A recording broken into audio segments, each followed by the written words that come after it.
Hello, hello. Stop. Just up ahead. What you have, you tried to take comfort in the weight of your pry bar. Or crowbar. Or pry bar. Call it what your old friend has prepared you for this, at great cost to himself. Make sure you have the spirit. You hear what sounds like an enthusiastic gurgling coming from the spirit bomb in your pocket. Then you'd better get ready. Whatever happens, I've got your back. How you doing tonight, JJ?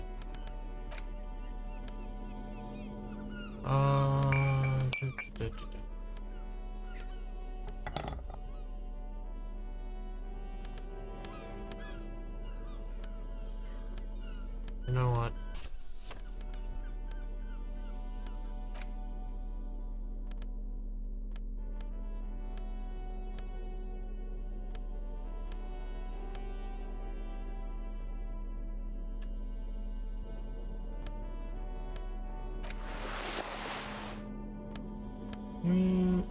Logic.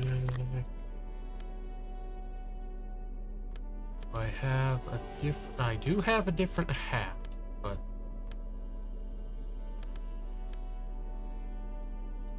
oh no, I want to keep that one on empathy, eye coordination. Pants, no, those pants are just good. Okay, today isn't really a good day for back or leg, but you survived. Yeah, I understand. I hope you feel better. I'm all out of shits to give, loincloth. Welcome to the fucking reckoning. Put your damn gun down. People are gonna get hurt. We need to talk this through. All right? Shut up. You're not gonna talk yourself out of this, loincloth shit fuck. This is the scab leader. His chest rises and falls under the ceramic breastplate. His fingers reach for the butt of his sidearm. There's something very wrong with him. This is a misunderstanding. Nothing irreversible has happened yet. You can just return to your unit and forget all about this. The Kypt is merciful, willing to spare us if we just forget about our murdered and humiliated commander. I think we should just kill everyone, Courty. You are all drunk. Come to your senses. You won't gun down 7 people in the middle of the street. This isn't a frontier town or a jungle outpost. Easy, Lizzie. Let me handle it. I know guys like this. I'm sure we can come to a peaceful agreement. Ain't that right, fellas? He is facing overwhelmingly superior firepower, and he knows it. Peaceful. Nest in your abdominal cavity like a little wild mouse. The masked man's words are barely intelligible, but you can hear them. Fuck, there's a third one. How did we miss something like this? The lieutenant is genuinely worried for his life. You should consult him before getting in there. My plan is not to get killed, but we have to intervene. The Mercenary Tribunal.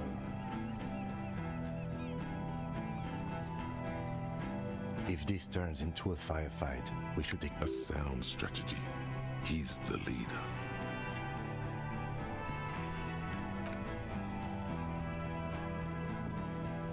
Get lost, comedian.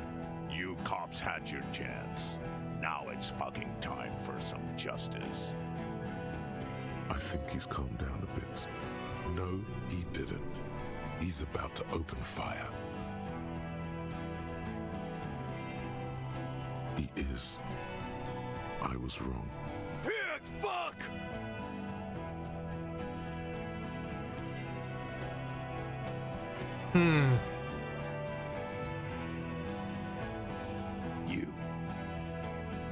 You're probably gonna get killed too.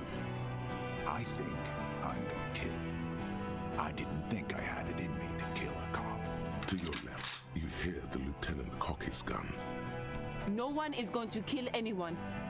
Let's just put the guns down and talk like civilized human beings. With a wordless gurgle, the killer loads his long rifle. The leader gives a small nod to the helmeted man. Suddenly, the blue... All right! End game! Even if it comes to a fight, it's a good idea to get under his skin first. No, please. Peace. It has worked this far. Start with the first idea you have. Move down from that.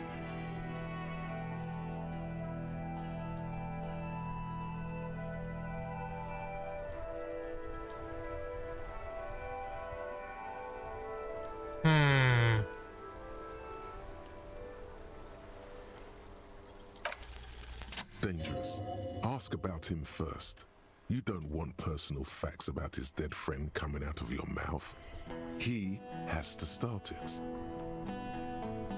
Sergeant Major Raoul Cortiner, reporting in to burn this fucking mud hut to the ground.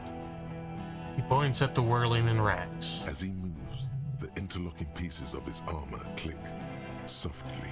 Corty, Cortiner, Major Raoul Corty, Cortiner, friends with Lely.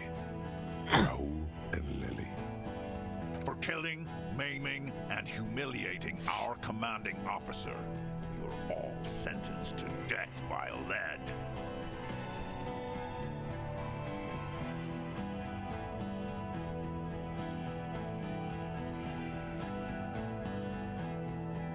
He had blue eyes, didn't he, your colonel? Baby blue, yeah. Like someone fucked up and put a baby's eyes on a grown man. He smiles, pulling his face in a strange way. It was creepy, but bitches like that shit, I guess. Or, I don't know what bitches like. I just know how to mow down cloths. Your colonel did not deserve to go out like that. I promise I will find his killer. Find his killer. Cop, his killer stands right there, shitting his pants, and you're standing in the way, protecting him. I know what this tactic is, Silo Sam. You're gonna die for them. Right here. Today. This did nothing. You think you were onto something? You just wasted time. Please, act. Cool. Well, fuck you then.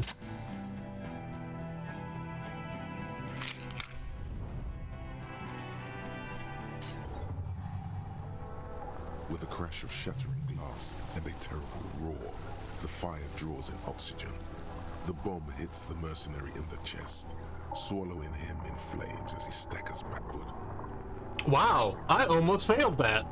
In the fiery inferno, you see your tie, coiling around the man's neck. It is no longer horrific, but beautiful and pure. I only ever wanted you to have fun, Harry. It calls out to you one last time. Wait, I didn't even know your name. My name, should you know it, is Jobson AS Men's Fashion Model, Colorful Tie, Catalog number J327.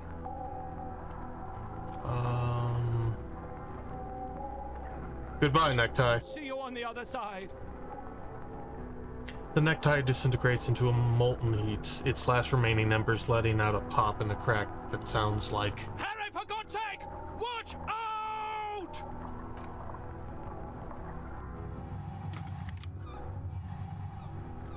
To your right, the killer raises his rifle and takes aim at you. His moves are steady, but the long barrel of the rifle sways slowly. Kim, where's Kim? From the corner of your eye, you see the lieutenant raise his pistol and aim it at Rude. Let's try to dodge. It's not gonna A happen. low shot rings. You feel a tapping, like rain on your chest plate. Heavy drops of rain. Then the sound of dice rolling as the cuirass distributes the shot evenly from plate to plate. You got hit. The armor took most of it, but still your ribcage burns. Feels like blood is slowly seeping into your lungs. God, please. The lieutenant says quietly without trembling. He aims, face pale. 2 shots ring at once. One from the lieutenant's pistol, and the other from DePaul's.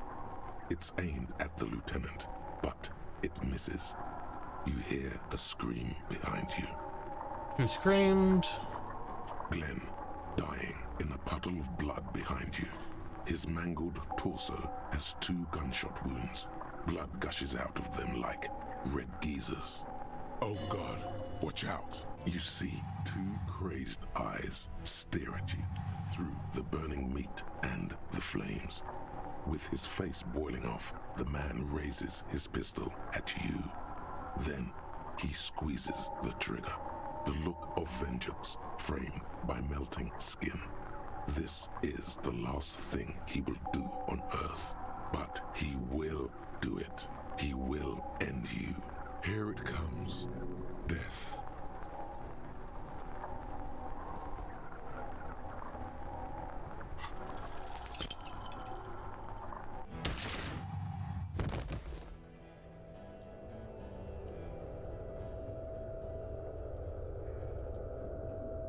You can't.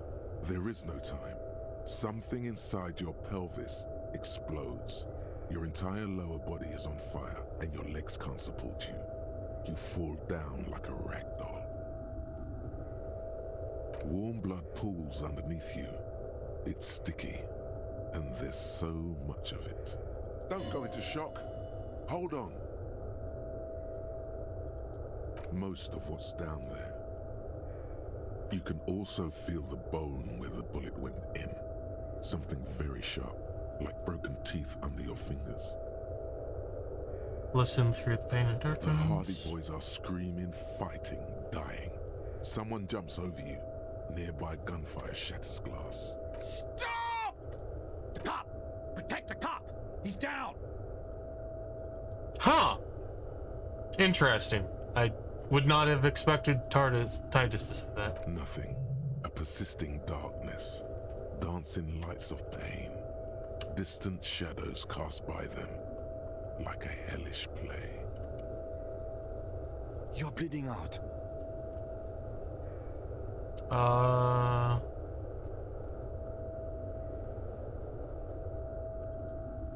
There's a white shadow that smells like apricots. It's always Stay there. with me.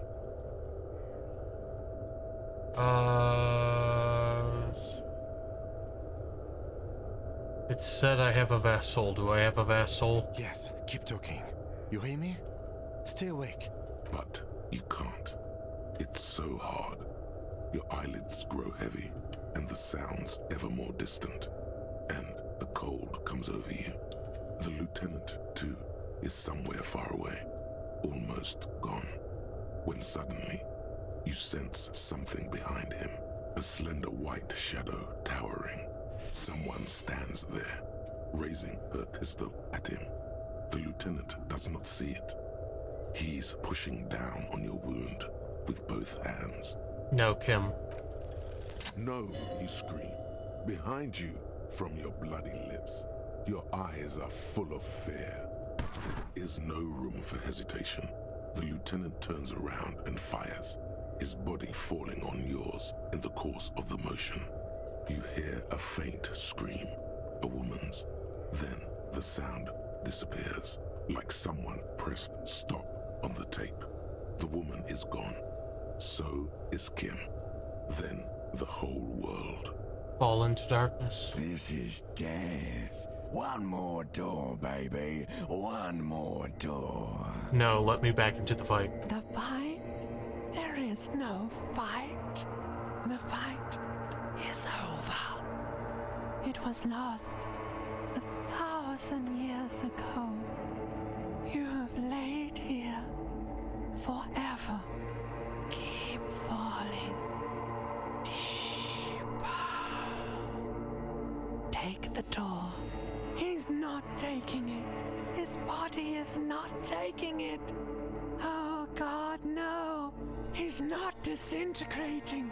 He's swelling up instead. Over the hours, hurting, moaning in his sleep, and rotting, and being disinfected, and smelling of drugs, and feeling saliva in his mouth, drifting in painkillers, thrashing in his wound sleep. He can't go. Not before the case is solved. There is a radio in the distance. A radio of the world. Playing sounds. Good morning, Elysium. Soon you will return to the world. Hours turn to days. Soon we will get up again and go through it again. Finally, we know what the infernal engine was outside. The Clarion Core. It was him. He is the infernal engine. He never stops. He only gets worse.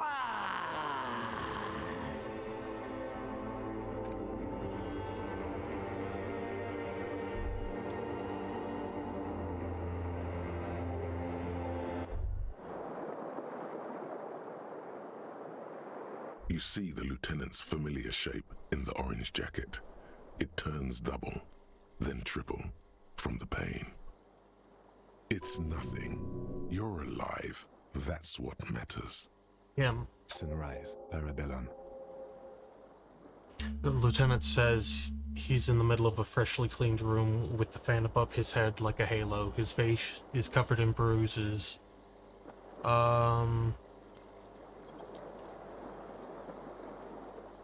What did you say? Sunrise? Sunrise, Parabellum. Sunrise, prepare for war. It's an old revolutionary saying.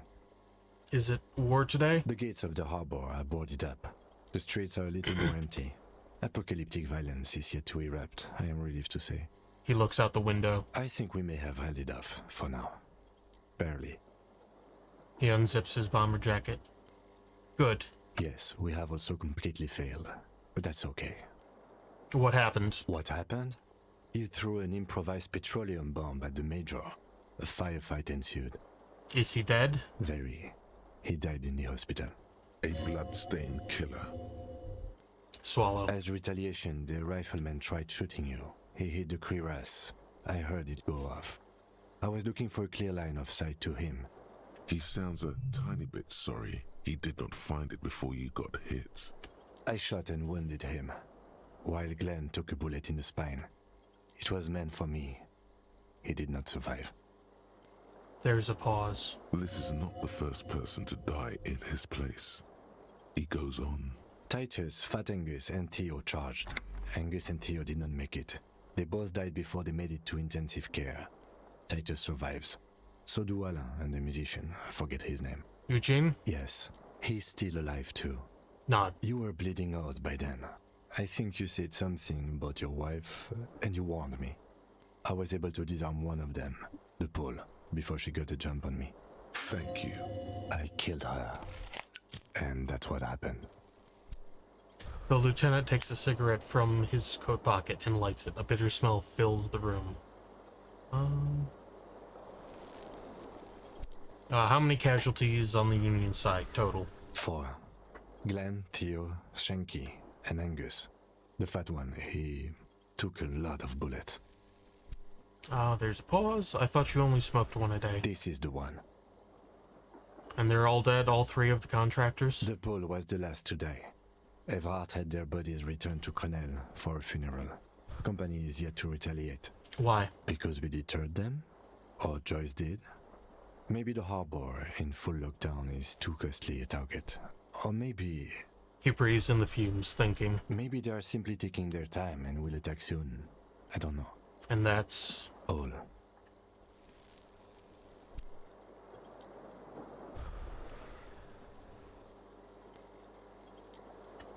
And it's a total shit show, Kim. Yes, officer. 7 people are dead. It's not a success. But what's done is done. The violence is cordoned off. The Hornets did not get into the beehive. The worst scenario has not materialized. Yet. He rubs his swollen chin. And we are still alive. Both of us. Ouch. It's not ouch time yet. You just got the Dramamine pill an hour ago. Wait until it wears off. The piss jacket, Kim. You took it off? Yes. The joke wasn't funny anymore. I took it off. The close proximity of death must have made the lieutenant contemplate his life choices. He's done with the jacket. The room, it's clean? Mr. Gart cleaned it. It took him an entire day. How long have I been out? 2 days, in and out. You've been up enough to take Dramamine and curse. And drink water. How bad am I hurt? Reasonably bad. You were shot in the left quadriceps. That's your thigh. It appears no major arteries were nicked. The bullet was removed and a bacterial infection treated with mercurochrome. The bruising in your shoulder is negligible. The armor took the brunt of the fire. Can I walk? We will see. Has anyone from my station been to see me? No. A man and a woman sit in the front seat of an armored motor carriage. The woman is driving. The man lights a cigarette. Jean Vicmer is his name. The asphalt vanishes under the wheels of the machine. Ahead, harbor cranes rise to the sky. Back to that shithole, he says. Isn't that I strange? called your station after the fight. The injury was logged in. They told me they've sent officers to join you on the site. Odd. Okay. I'm sure they're worried about you. Are you hurt? Not very. I have a concussion from that woman beating me with the butt of her gun. I tried to not move too much. Things would be worse if you didn't warn me. Thank you. I did not see her coming. Stupid of me. If not my station, then who treated me? I did. Oh. Thank you. No need. Okay, get up.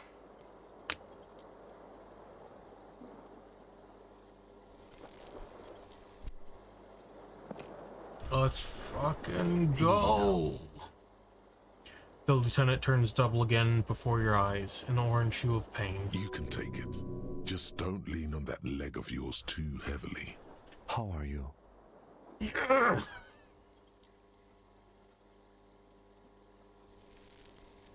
I feel fantastic. Let's rock. He nods. What happens now, Kim? I honestly don't know. Good, because I totally do. Do you?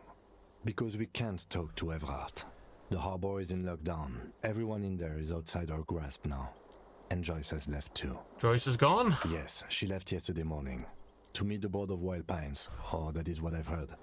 There's a pin somewhere in the machine that keeps Connell from sending in a death squad. He looks out the window. Maybe it's her. Maybe she kept her hand. Either way, Ruby's gone. And Classio too. We really should have arrested her, you know? Wait, Classio is gone too? Oh, yes. She left 20 minutes prior to the tribunal showing up. I asked Mr. Gart. Turns out it was a bad idea not to arrest her. But maybe it was a good deed that will pay off in heaven. Who would have figured? Who did it? Then Kim, who killed the hanged man? That was our job to find out, wasn't it? Honestly, I just don't know.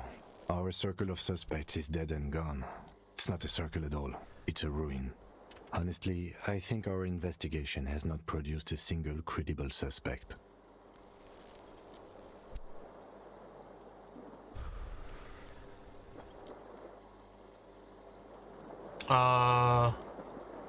It's extremely easy. There are thousands lying around from the war, all completely unusable. It's precisely how easy it is that makes that bullet useless. There's still a 20% possibility. We should go upstairs, rethink the ballistics in situ. I agree with this. What else? The fucking Maybells Kim the Flaps. What? Every piece of garbage in the city is not connected to the case. You don't have to keep everything. What about the hole in the wall?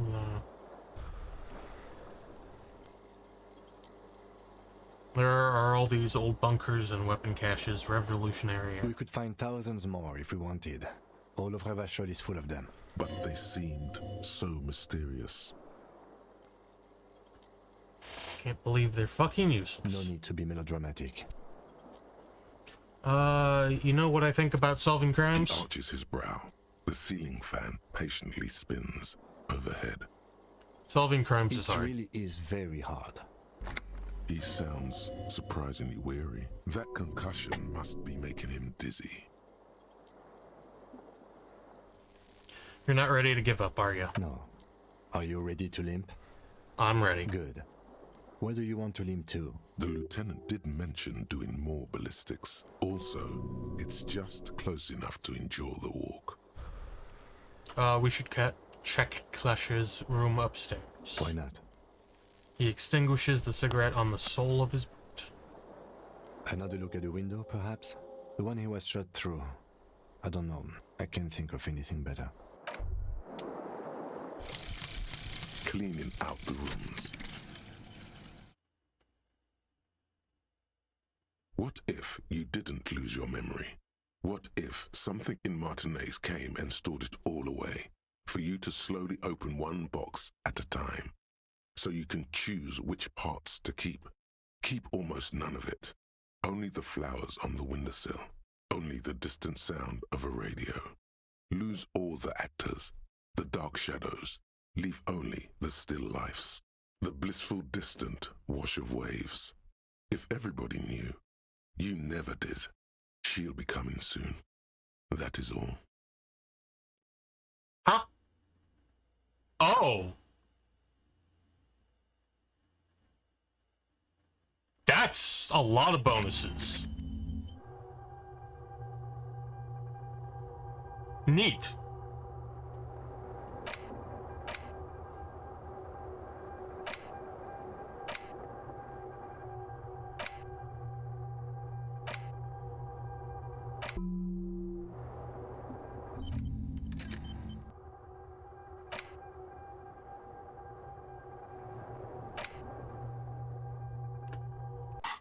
Okay.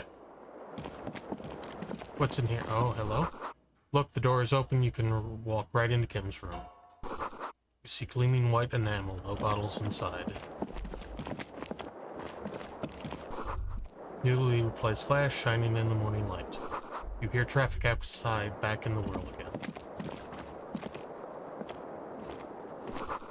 The Stereo 8 player has been reunited with its right speaker.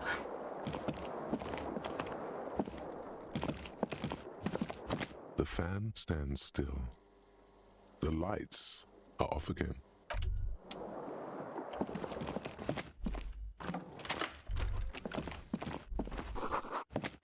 The alarm is set for 6:50 a.m. These papers bear the stamp of the RCM. They appear to be fragments of the lieutenant's paperwork, half finished. You make out notes on this and other recent cases. I had Garth open the door to your room. You were running a low bacterial fever the first night.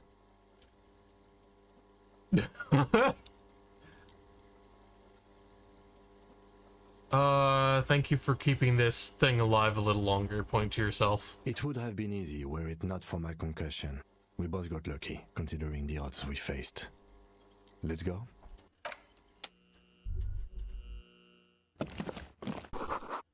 Medicinal supplies on the cupboard.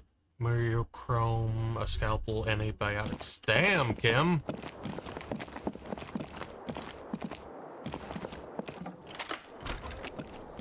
You ain't fucking about. Ouch, that leg hurts. Maybe if you don't run, it'll be okay. Okay, fine.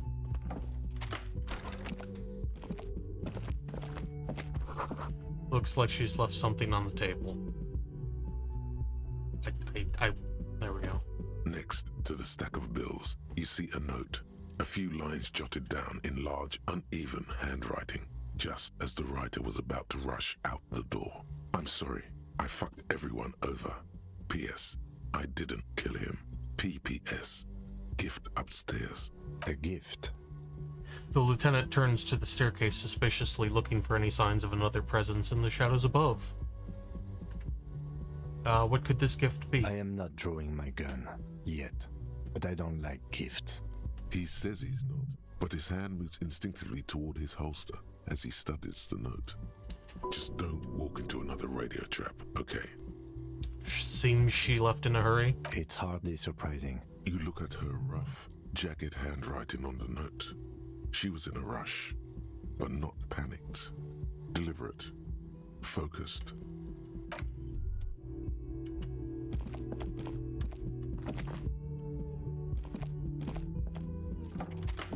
Pardon. The medicine cabinet is empty. Pity. She certainly had her priorities straight when she was packing.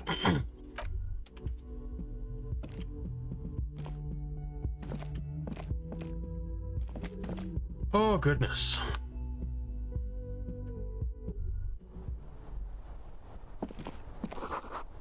A red thread made of nylon, it leads out of the room and onto the roof. Interesting. Cute. You see the same two neon-lit shapes, a man and a woman, only now a red thread bisects the room, pointing from the antenna outside to the cupboard on the wall. This is ballistics. She's left a trajectory for us. The lieutenant tests the thread with his finger, drawn taut, it rebounds instantly. A ray of backward motion explodes from his mouth to the roof outside, A prime, to then widen into a radius of locations in Martinez, B prime, B double prime. Where does the thread lead? It suggests the bullet came from the extreme upper quadrant of possible angles, from a point beyond the roof, B triple prime, the island in the bay. How did she know? Is she trying to tell us the shot came from the island? Unless she thinks the perpetrator was standing on the ring antenna. That is where the thread seems to point. How did she know how to do this? She was there that night. She would have known precisely where the bullet hole was in the glass. It also looks like there may be more to her skill set than we know. The question is, should we trust her? And this is her way of saying she's sorry. I find that hard to believe, but at this point, what difference does it make? This is also the only point of origin we haven't ruled out yet. So it is. For a second he seems tired. You seem unenthusiastic. I just haven't gotten a lot of sleep these past few days. He doesn't really believe this will yield anything. Maybe we need to go to the island? The wind blows in from the open window. The lieutenant's eyes looking into the cold distance across the water. He is trying to justify it to himself. I don't have anything to say. This is just something we have to. I'm going to the island, are you in? Of course. I mean... He takes a second to gather himself and says, How do we get there? Joyce Messier had a sloop, but she's gone. Lillian, the net picker, she's starting her boat. Ah, yes, of course. The village. Let's go. We will check out here on the off chance. Oh, thread is tied to the antenna.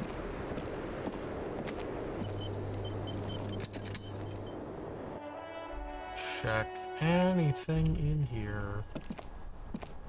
Check this again, perhaps? You clearly see foot. Jackpot. These, unlike everything else here.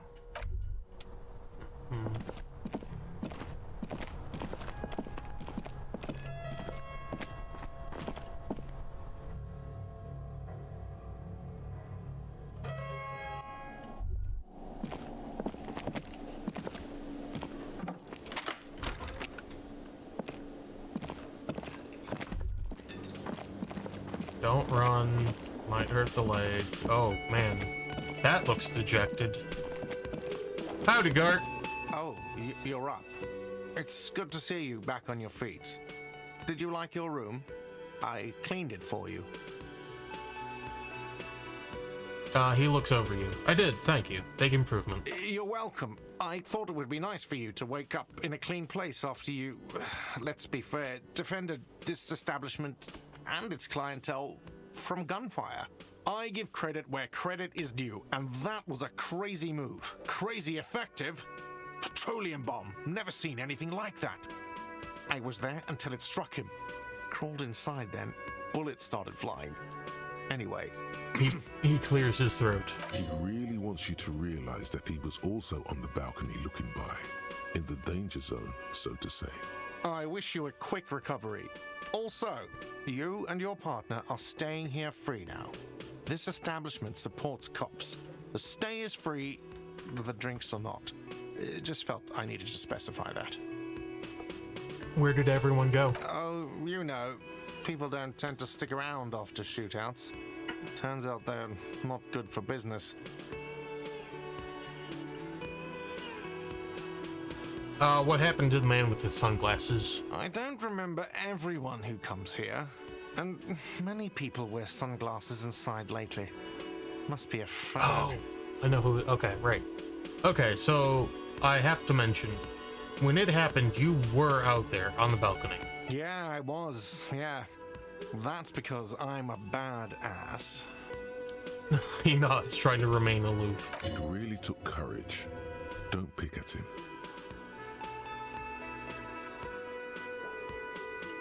Just nod stoically. He nods back at you, even more I stoically. like Gart. Just two badass men nodding stoically. Make that three. The lieutenant is nodding too, hands crossed. We're all out of sync. Oh my god. All right, thanks. No problem. They'll come back. They always do. Goodbye.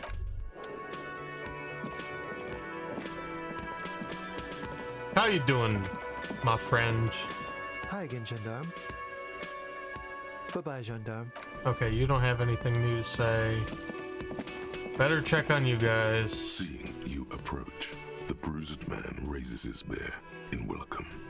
Crazy motherfucker. Didn't think you had that fury in you, but I guess I've misjudged a lot of people lately. There I was, thinking, where are we gonna find a tin opener large enough for those cans?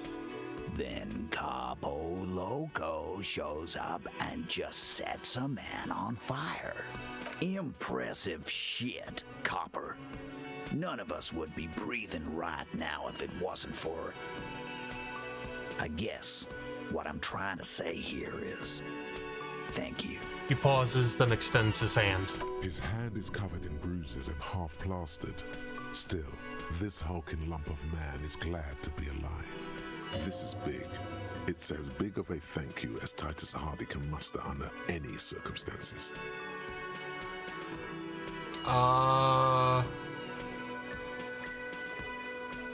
No, no. Shake his hand, nod in silence. Now, how can I help you? His grip is strong and friendly. I'm sorry about the people you lost. Dio was old. I think he'd be pretty happy with the way he went. Never could imagine him withering away on a sickbed.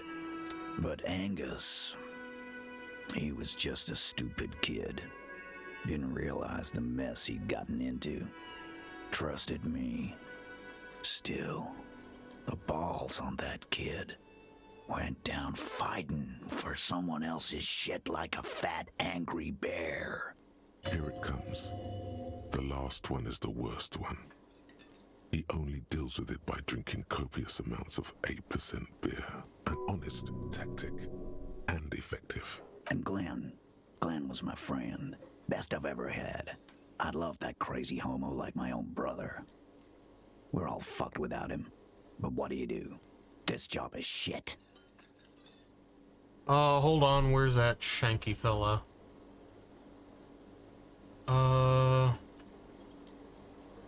They were good people. I'm sorry it went like that. Well, yeah. Memento Mori. Right. What does that mean? It means you might die tomorrow. So live every day like it's your last. Ain't that right, fellas? Absolutely. Today, I'm going to get drunk, eat good food, and bed a good-looking girl. 'Cause tomorrow, a motor carriage might run me over. Or you might die of a heart failure. Or syphilis. Hey. Fuck you for ruining a beautiful idea. What's gonna happen to the Hardy Boys now? I guess I'll take a closer look at our union members. There's bound to be some ambitious fellows there who'd love nothing more than advancing social democracy by busting some heads.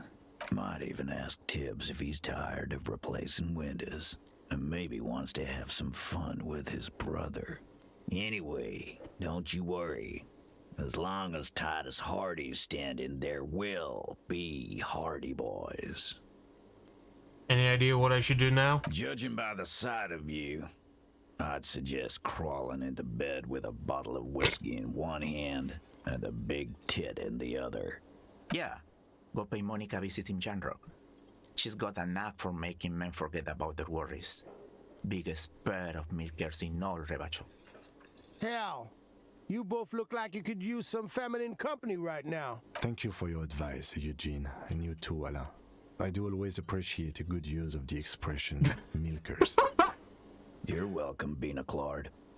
You're all right in my book. Titus' response is completely unironic.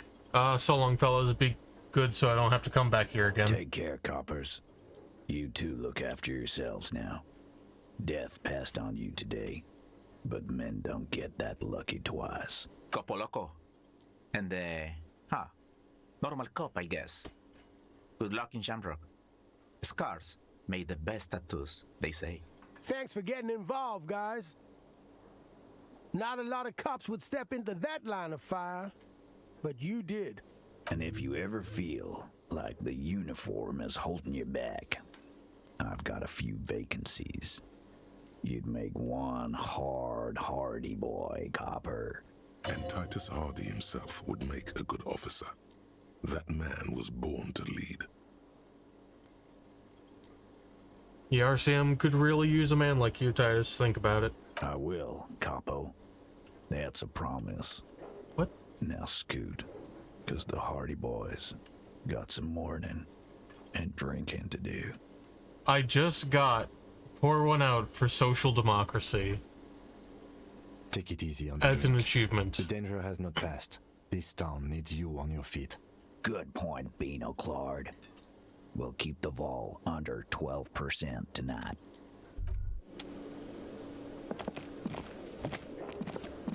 Okay. Okay. Ho!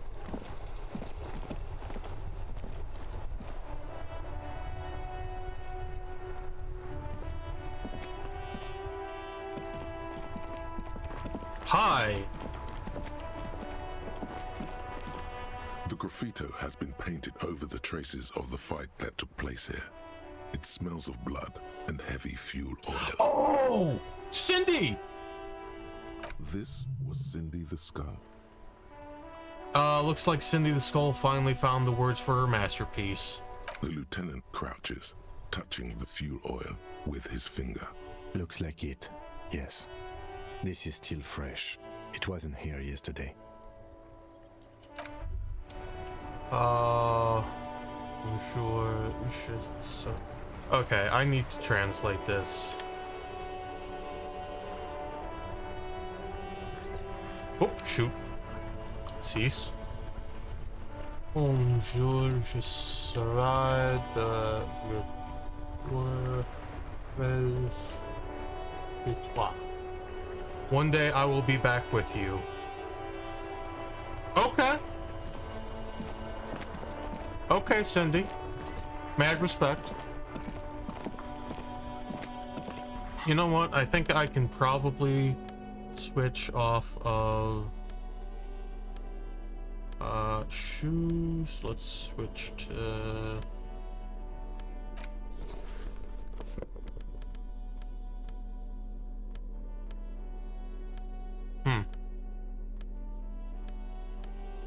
the gloves really are the best, which is weird.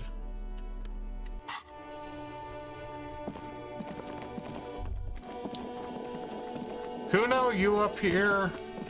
Oh. Okay, you are.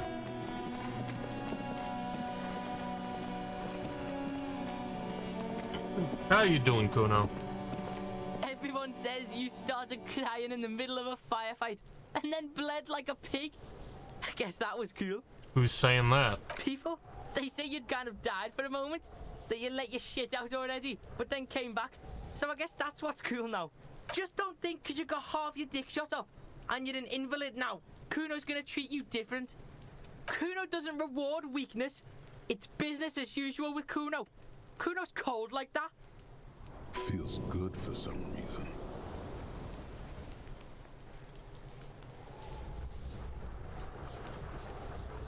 Watch out, pig. It's a dangerous world out there. But Kuno's got his eyes on you. What's that supposed to mean? Who knows? Kuno starts doing the "I got my eye on you" gesture repeatedly. Kuno S, you got anything to say? I'll die before I squeal, pig. You don't want to fuck with me. You can still see the top of her. Nope.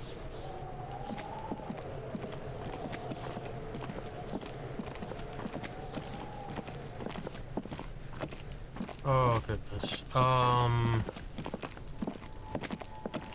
We'll check on Tommy.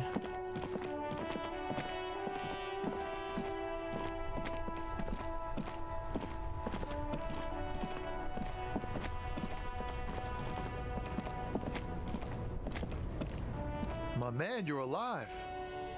Almost. Kind of. Sort of alive? He assesses the situation. Alive and limping. Man, what a day. I missed out on most of the action, but I heard it was quite the encounter. Had a strong sense of finality to it. He nods thoughtfully. So what's next? You guys heading back to Jamrock now? Talk is local union muscle behind it all. I'd reckon the case is closed, even if it kind of turned into a shit show.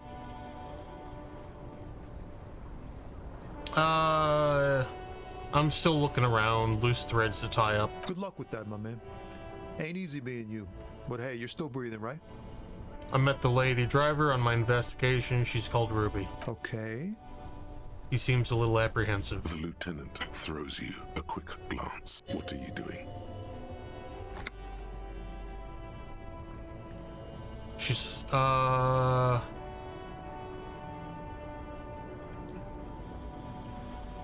let her go. She didn't do anything. Oof. Good on her.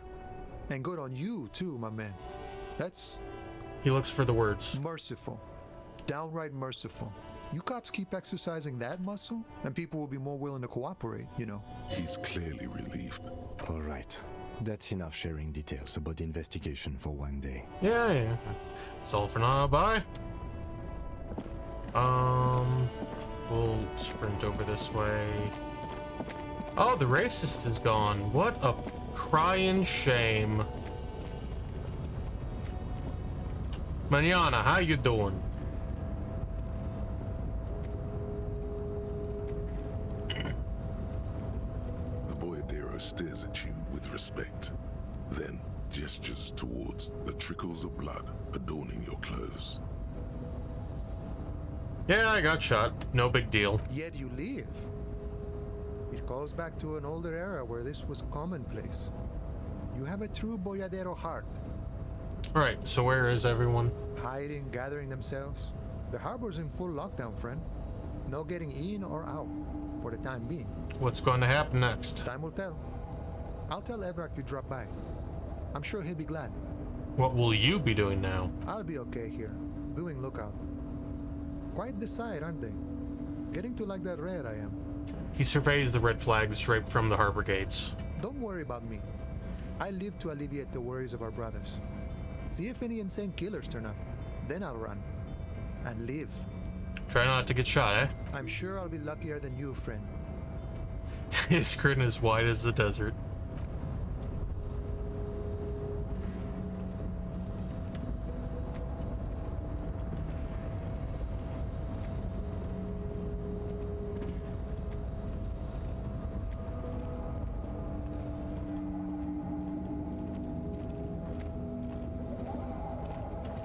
Curious if this says anything different. I doubt. Stuck. Nope.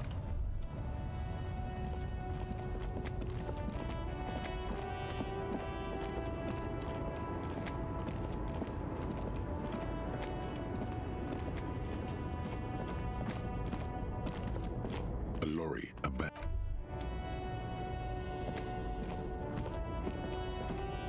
Oh, goodness gracious. What a bonkers way.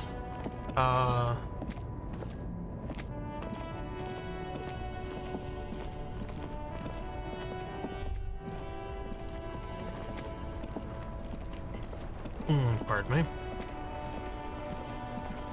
I don't know if that came through on the mic, but...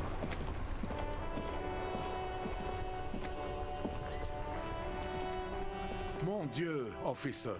It is worse than I thought. Believe me, I know all about that kind of pain. I've had hip trouble for the past week.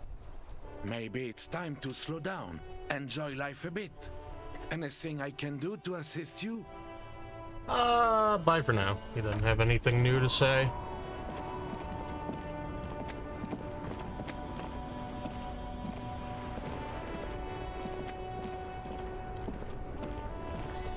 How's it hanging, my guy? How much longer do I have for... Well, that's still going. 8 minutes.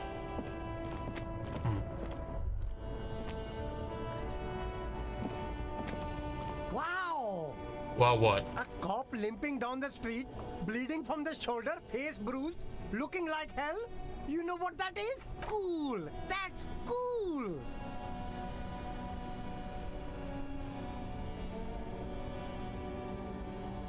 Sure. Persuade. Start with a little compliment, then work your way up from there. This is about business, remember. Hey, you seem like a really successful entrepreneur. Would you like to support a member of the local police force? Oh, okay. But why, officer? The man stops, his face suddenly serious. Because you need to solve the biggest case in the history of criminal sciences. See that island over there? Point at the sea. I need money to fund an expedition there. It's important for the case. Oh, I like expeditions, and I like you. I can give you... He counts in his head. 10 real? Corruption. The lieutenant nods calmly and says, It's just like bus or seagull. A kid watching out of a window describing things going by. He doesn't like it too much, but what do you do? Let's see if I can... Shine on these sunglasses lasts a lifetime, officer. 100% guaranteed.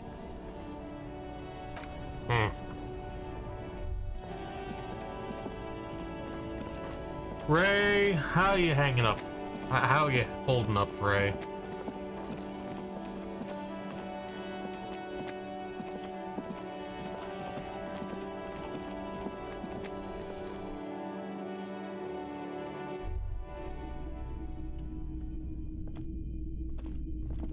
Between you and me, Roy. This is why I don't get involved in local politics.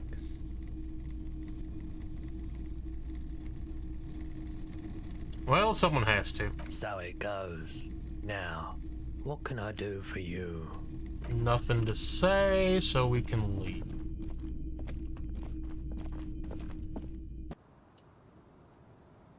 A nice, chill walk through Revachol.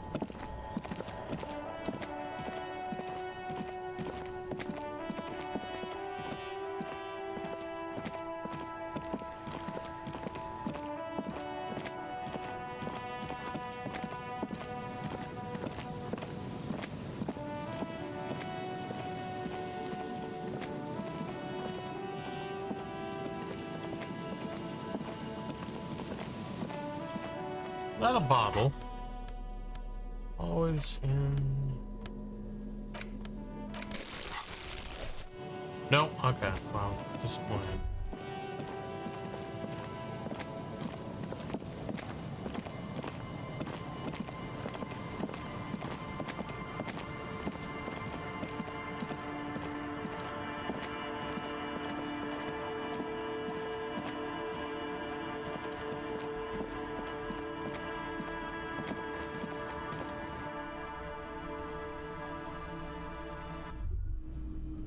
Nothing new.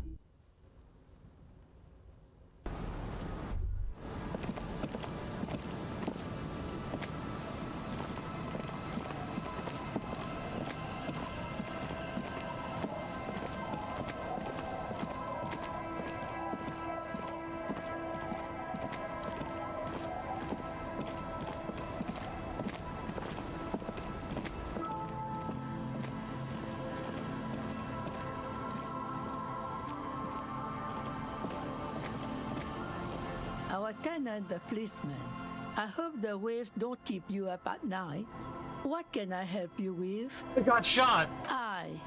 Even I can see that. I told you not to bring your trouble with you, policeman. We've got troubles of our own here. Though I suppose you took the worst of it. Turns out you were your own ill omen. Guess you were right. The men with guns were coming for me after all. I'm not sure those were the loss of the men with guns either. There are always more coming for your kind, officer. Then we'll be ready for them. I appreciate her. Let's go check out the nerds in the...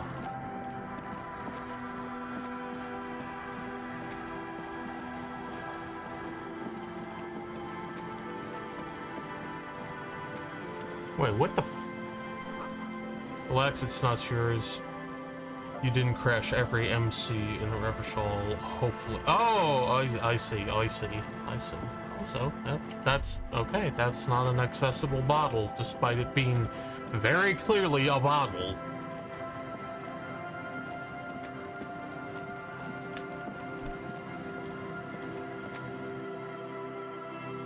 Yes, Ratinox, you do. It is very good. Also, hello. I think we are in the last day. Be very mindful of spoilers, please. Good morning! Yeah! Hardcore! Fuck, that is locked. Oh my god, I can't.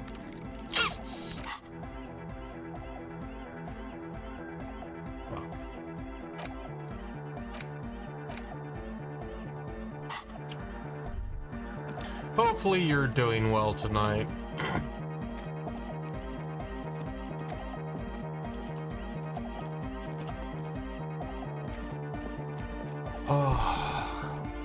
I don't think I can complete that quest without drugs. And I'm not doing drugs. What a travesty.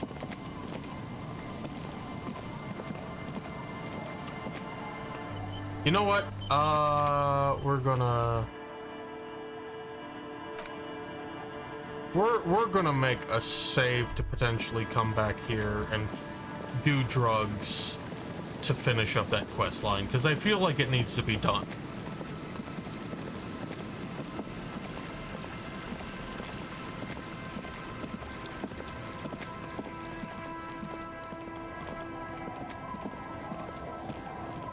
Oh, goodness.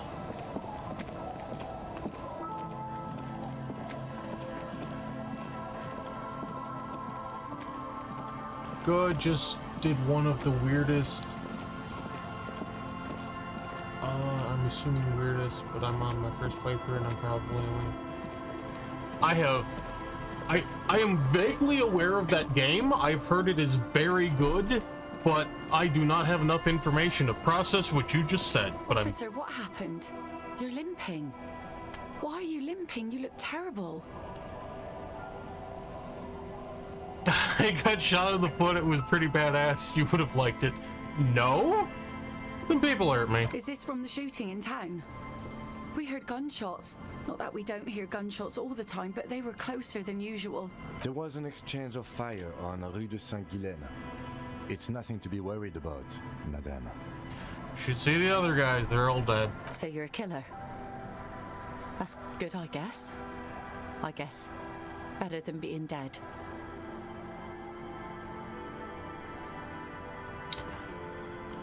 I'm not a killer, I'm a cop. Hi. I guess you are. I understand that's how it goes.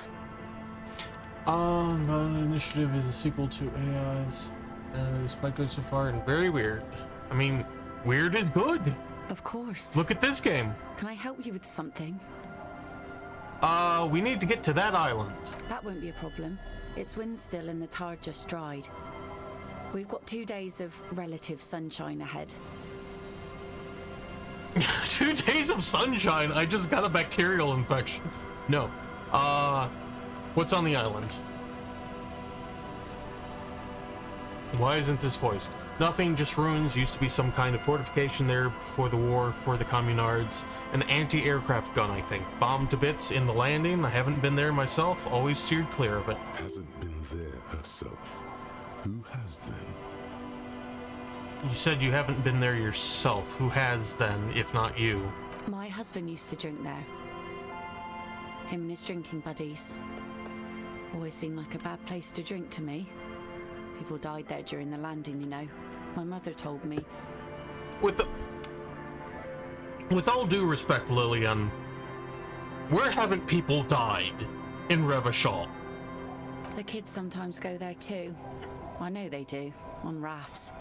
I tell them not to, but they bring back old bullet casings and such. Which kids? The twins. She points. God forbid they bring the girl along on some rickety barge. She points to the two kids playing on the concrete yard. Can we maybe ask your twins about that place before we go? Would that be alright? Be my guest. They have a strange way of talking. See if you can get anything useful out of them. I seldom do. Is there anything I should know about getting there? Well, most of it's sunken. Underwater. That means concrete underwater. Cut your boat if you're not careful. Be sure to enter from the south side. Water's deep there. Aye, aye, Captain. Good to know.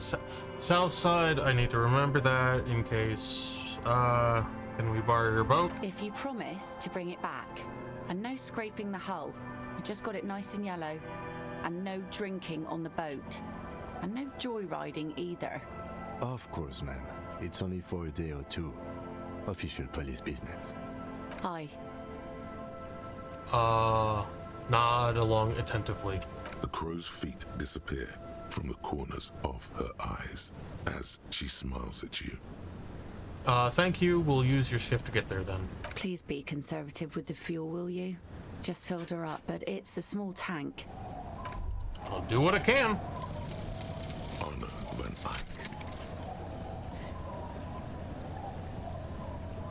Okay, so Egghead is clearly not Van Eyck in disguise.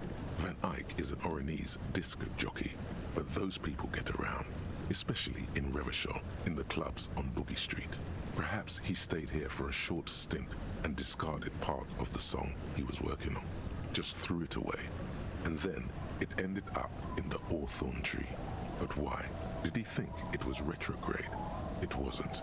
Perhaps he caught a glimpse of the future and did not want for it to arrive just yet. Perhaps the city whispered the top line to him, and he was frightened by it. All motorics.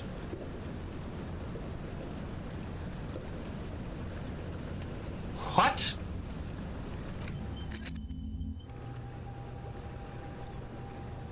Okay, that's a weird one.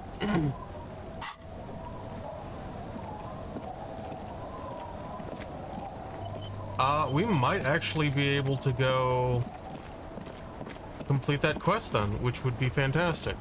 The scruffy-haired little boy kicks a stone while the other watches him do it. Okay, kids, you've been to that island, right? On that island? The one who's busy kicking the stone points to the bay. Yes, that one. I need to know what's there. That's, nothing. It's just a seafort and some plants. You can take a raft there. It's great. The boy pauses to think with his finger in his mouth. And we make a fire. We make a fire. The other one butts in. Gather the sticks for the fire. And bullets. Or not real bullets, empty bullets. Bullet shells. There are a lot of them left over from the war, but this could be important. Wait, you mean shells? I don't know what these are. What then? They're relaxed. The fire guy comes and asks us to put the fire out. The fire guy. Someone lives on the island. No. The boy answers, shaking his head vehemently. Yes. His brother looks at him, then you. Let's go with yes. The lieutenant raises his eyebrows and whips out his notebook. Why is he the fire guy? Because... The boy pauses to think. Because he asks to put the fire out. Why does he ask you to put the fire out? I don't know. He doesn't like it. He doesn't like people to be there. You shouldn't go. Yes.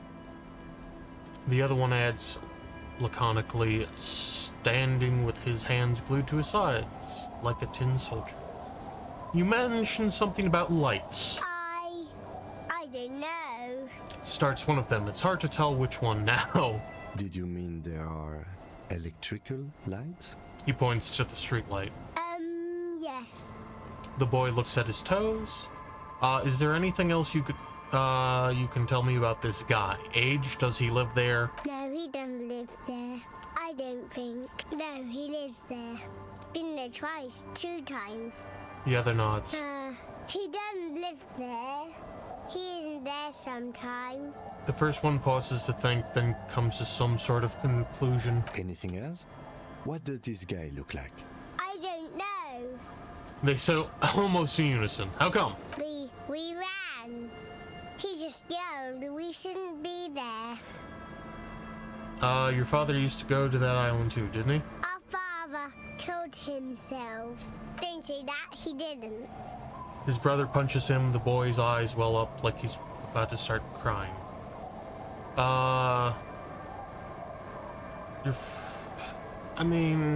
Your father did not kill himself. I don't know. The boy who made the claim finds himself unsure of it. He looks around. Doesn't even have anything to do with this, you. Father isn't the fire guy. The other watches him, brows knitted. The two things are unconnected. Your question didn't make sense. Relatively smart. Is that all you know? Is there any more you can tell me about the island? Conclude. The boy says, rubbing his eyes. It's clear he has no intention of finishing the sentence. Lights, fire guy. We should check up on that island. Children are stupid. Date of birth generator. You were born in the year 07, in the last year of the commune of Revachol, right before it fell. Harry's 44? Hospital on the ground floor, where people usually came to die during a snowstorm. The revolution had about 1 year left to go, and the fires were still burning bright.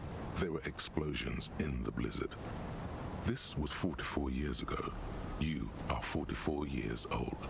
The bloating might never leave your face, but beneath it, you still have some years. You still have some hope.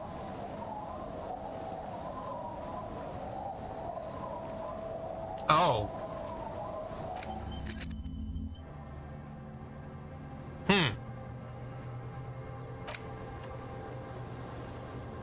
Interesting. That may not have been great. Have a good night, Dreadful. Thank you for stopping by. I appreciate it. Hopefully you had a good time. Hopefully you have a good night. I will catch you later.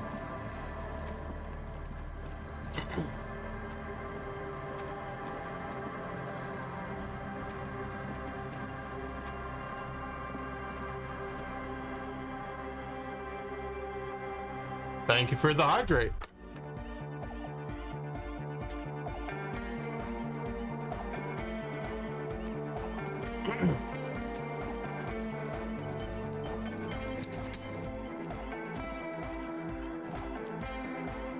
Good morning! Yeah! Hardcore!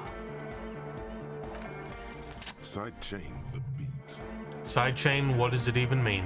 Listen, you can use the compressor to select between which track it's compressing, either the auxiliary signal or the main input from the tape. Make it alternate between the signals.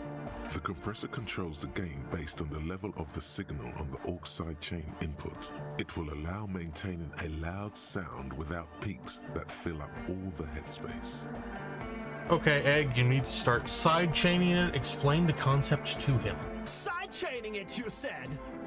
He turns down the music. His hands start moving deftly across the mixer, setting up the necessary controls. Then he puts on his headphones and his eyes go wide, wider than they've ever gone on drugs. He starts jumping up and down with bliss in total silence. still listening to his headphones. Hey, what did you do to Egghead, Cop Man?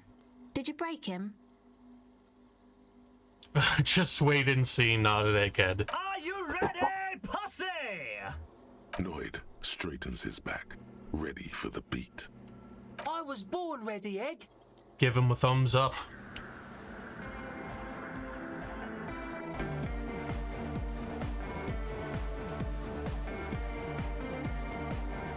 Okay.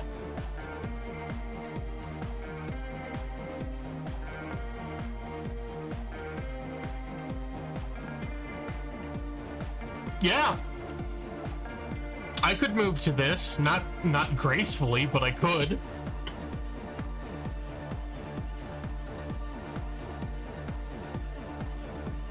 Yeah. The audio assault is glorious. The speed freak dances on the stage, intensely waving his hand in the air. This is beauty! This is life! What in the world is going on? The way melody and bass flow together, it's unnatural. Acel looks on, amazed at the display. Your body is taking a beating from the low frequencies crashing over you. It's making you feel alive again. This one is for the Anadoic generation. Introducing the ultimate sound! We have tamed the sound, made it our own. God damn it! This dance club idea might just work out. You hear Andre say to himself over the thumping beat. DeLorean Church! The place to be! Pump it! Pump it! Eggs losing himself in the sound. Who will be the innocence of hardcore anodic dance music?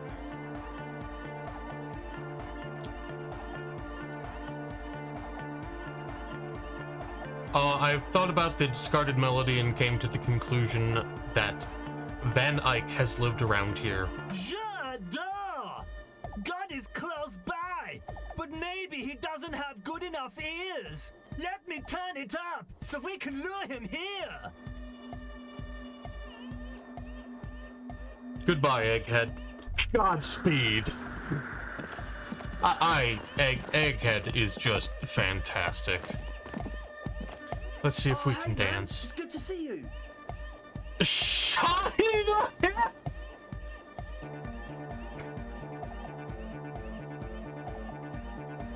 Goodbye, officer. Well. Let's see if we can put on some clothes to fix that.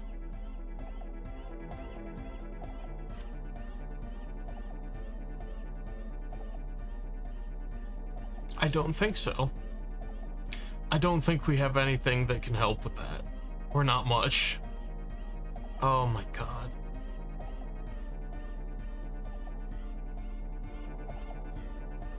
Oh my, oh, okay, okay. Oh wait, no, that's minus. Why did the volume kick on? So, oh no!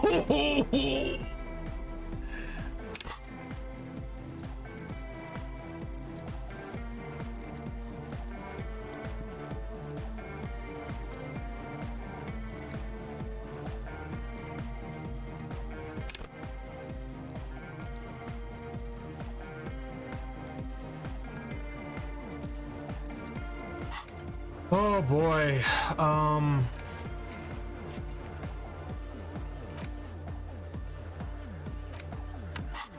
okay, cool.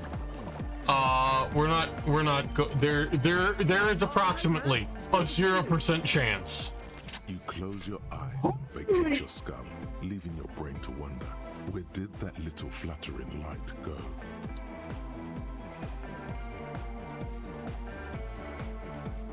Okay. Okay. Total darkness. You sink down the darkest fathoms of your own personal deep, vertebrate by vertebrate, through the unformed skulls of your mind. Here it will begin. Where did the church go? Who fucking cares? Good. No, not good. Not good? All orgasm. Oh, okay. Fair enough. Where did the music go? Oh, don't worry. The music's still there. It's you who is gone. Concentrate on hearing. Nothing. Just the immaculate silence of your spinal fluid. Electrified. What was that about unformed skulls? I'm gonna let you in on a little secret. Every vertebrae in your spine is an unformed skull ready to pop up and replace the old one. Like shark teeth. The one you're currently in has a little brain forming in it, waiting for its turn to rule the world. As it ought to be. Where is it? In the spinal cord. What do you want? From what I can see, it's about to bust a move. Bust a move. Foolhardy. Do you even know what's happening on the surface? Maybe 1,000 years have passed. Or maybe you started spazzing out like 2 seconds ago. With your eyes still closed, the first thing you feel, all the way back in the pivoting darkness of your own torso, is warmth. You have become a triumph of rhythmoplastics, somewhere in a smelly wooden church on the coast of Revachol. The wounds from the war you waged on your body are healing, twist by twist, turn by turn. You must have touched upon an entirely new way of moving the human body. Every motion is pumping your brain full of endorphins. Open your eyes to the pioneering glory of hard style. Open your eyes and dance like you've never danced before. You have become a flawless interlocking mechanism, a flesh and bone approximation of the throb coming from the speaker setup of the one called Eggheads, entirely, rigidly imbecilic, without pity or fear, free from self-awareness, no deliberation, only, and I mean only, execution. This is faint.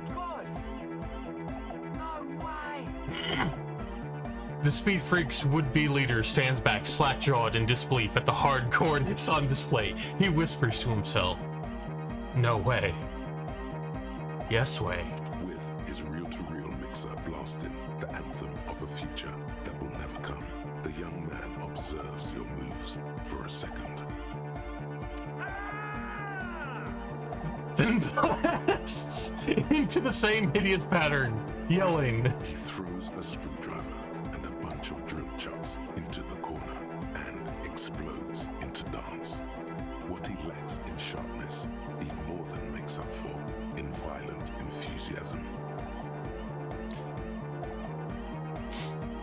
Kim, get in here! Call for the lieutenant to join you. What's going on here? Delinquents. The lieutenant looks at you at the Speed Freaks grinding around at the church, a group of unhinged lunatics.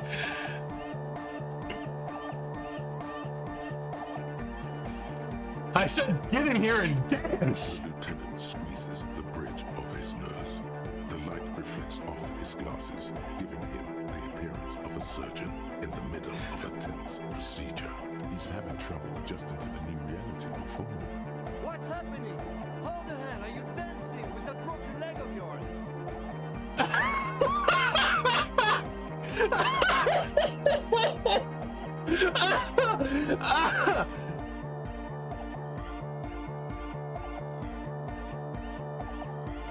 I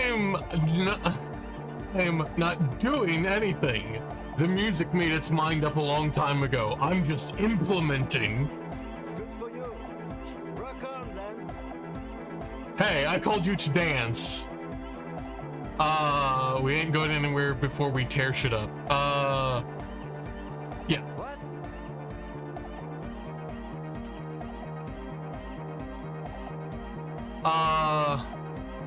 God, I hope I get this. That's it. Don't let the lieutenant leave without getting his hardcore on. Come on, please. No! Dance monkey fucker. Excuse me, what? No. Stop immediately. Stop dancing and apologize. I don't know what got into me. I'm so sorry. I just lost control for a moment. Dance? Monkey fucker? Then a breath of cold sea air fills the church as the lieutenant opens the door and steps out. Oh no.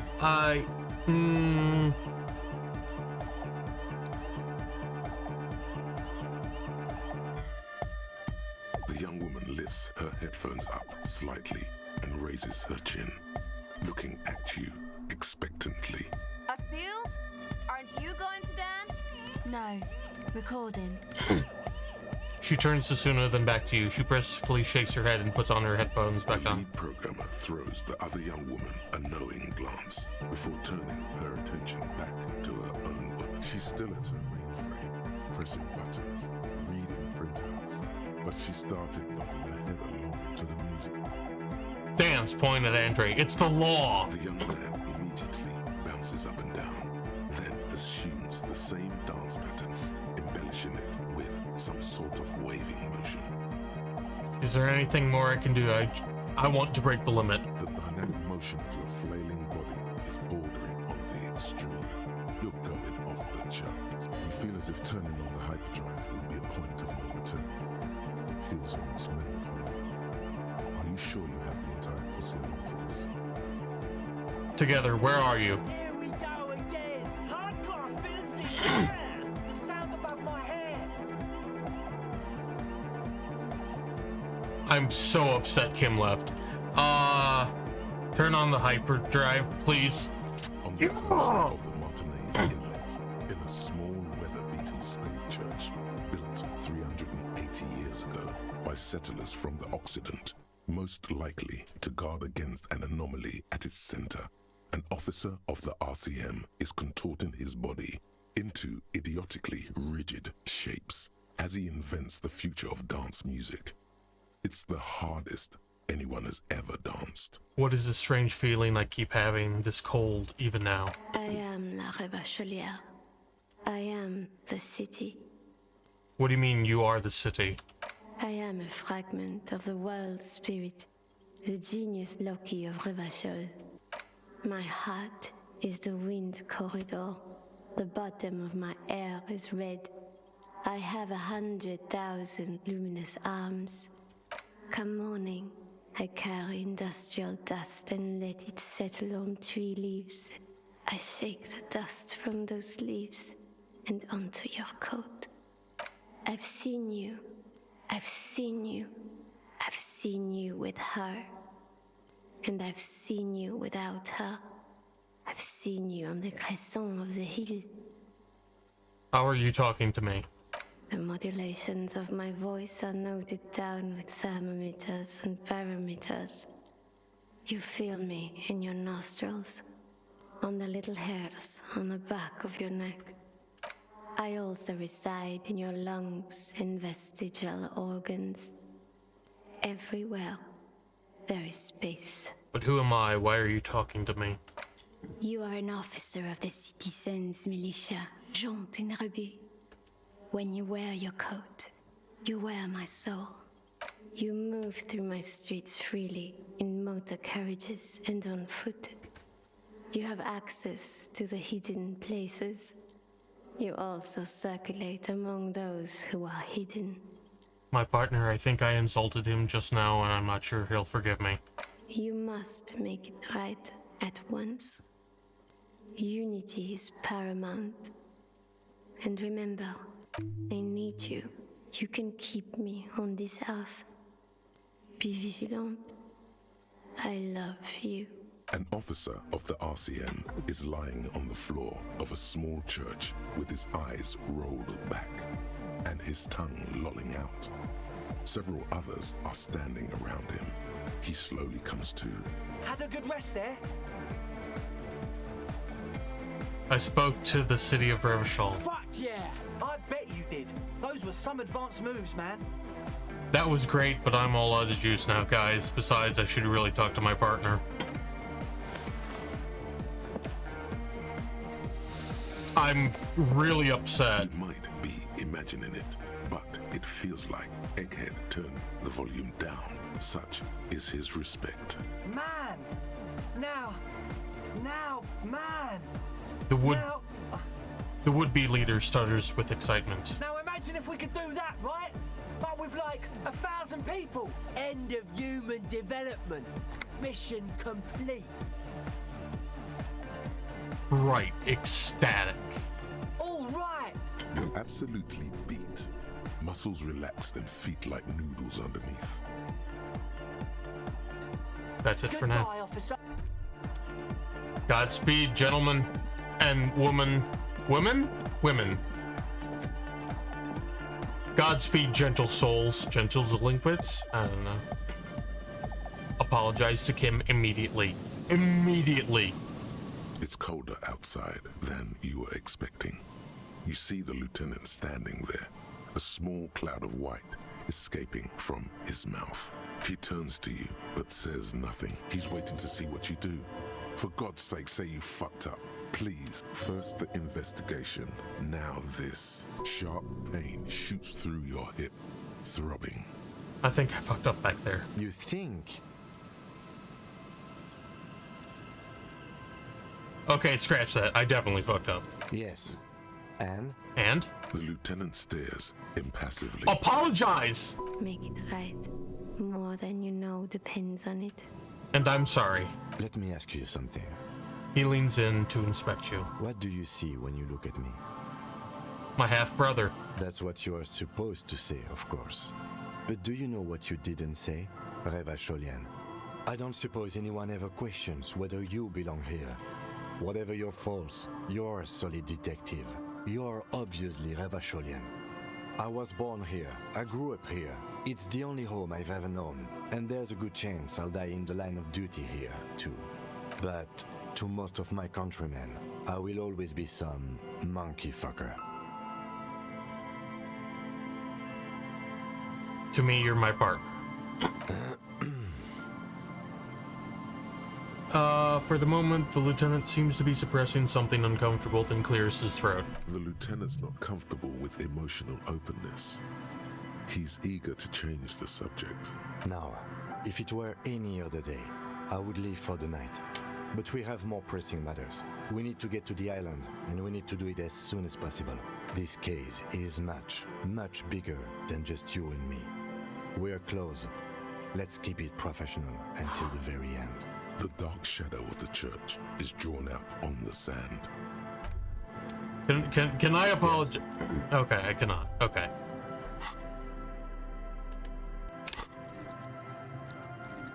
That kicked ass.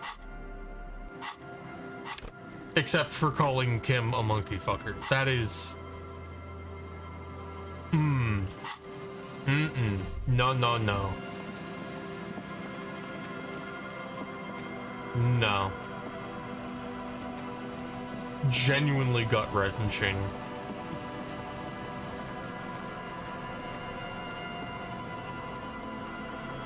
Wait.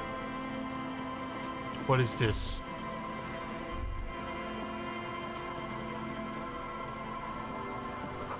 The faded remains of a poster with the date 47 and name is faintly legible on one night. Interesting. So he definitely was here. Fantastic.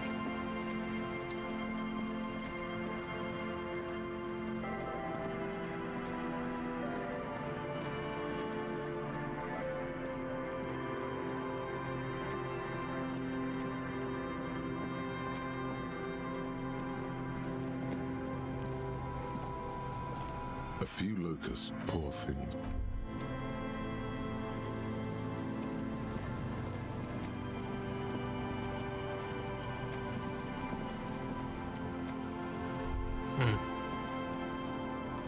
Well, I messed that up, I believe.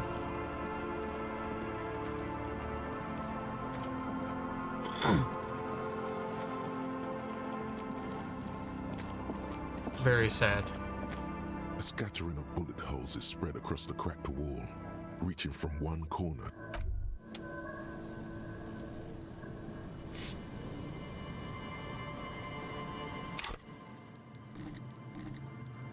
Oh, I can't even. Wow. I guess we're doing this.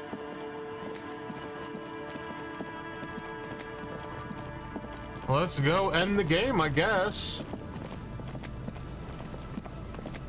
Didn't see the bug. That is genuinely upsetting.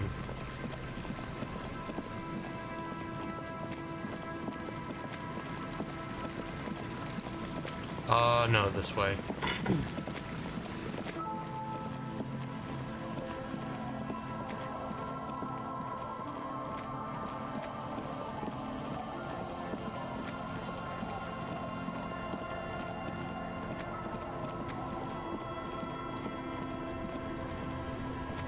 Wait. Oh, there. Okay.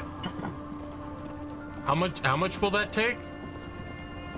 A skiff with a small steering engine in the back floats on the calm mirror of the sea. Its 2 seats are empty. Once you get in, that's it.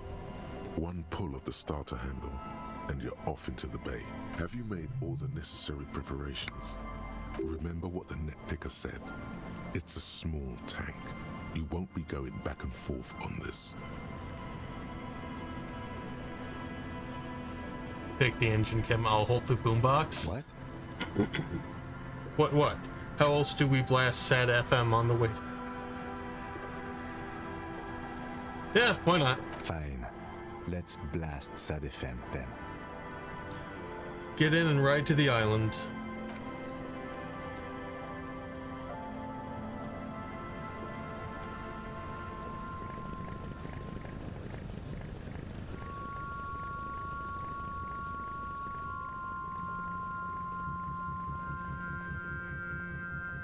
Want to be free.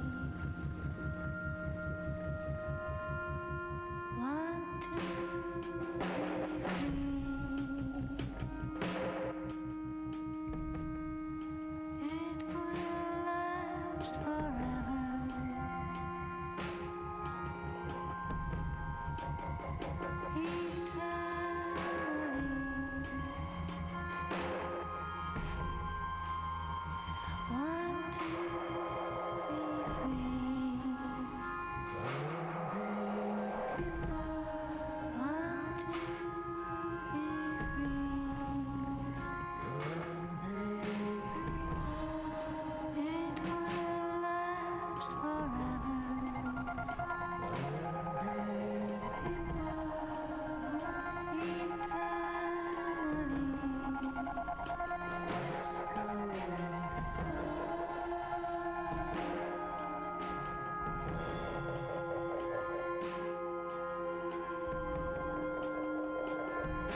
The boat comes to a slow stop. The lieutenant turns the engine off. Then there's silence. In the silence, a sputter of wings. A flock of quails takes off in the distance. Let's go. He whispers, "Climb up."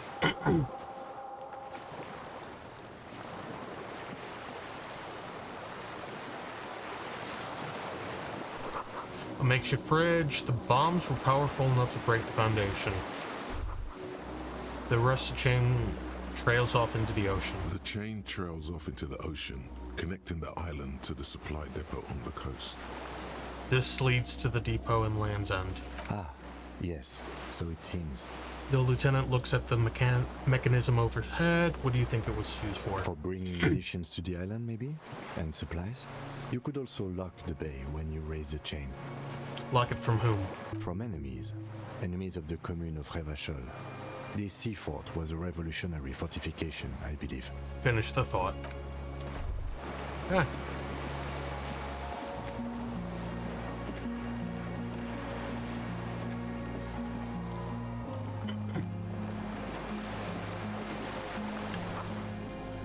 These tires are falling apart. They're at least 50 years old.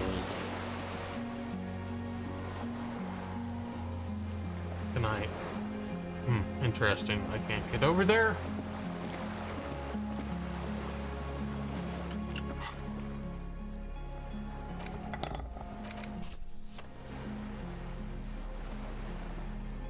Yeah.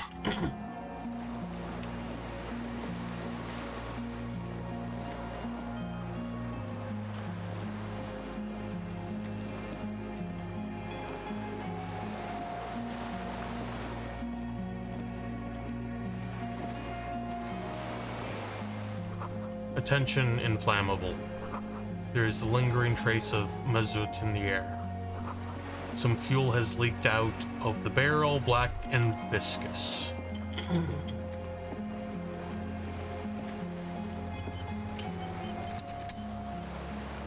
Guess a good. Oh, hello. The dry grass crackles under your feet as you stop. Far away, birds' wings touch the still surface of the sea. What is that flutter? The flock of quail departs. Now more than 100 meters away. 102, 105. Underneath the flutter. On the islet, there is almost no wind. Just the light movement of air through the reeds. Bulrushes swaying on the waterline. Long dried leaves chafing against each other. The great ghost of the air is holding its breath. Ahead. A low hum. The air slowly moves through a concrete box, through its ancient slits and cracks, resonating, hollow. A big building. Him. Yes? This is where a lesser man would stop to think about the pain shooting up his right leg and into his groin. Not you. You're concentrated on how. Have you noticed how quiet it is? I have. Is that why we're stopping? Wait, I have to listen to one more thing. The lieutenant nods in silence. Air flows out of a pillbox window. There is very little there. The air cossets flowers on a meadow. Absolute silence. Reeds motionless. Bulrushes motionless. A jitter. A sound impatient to happen, but not yet in this world.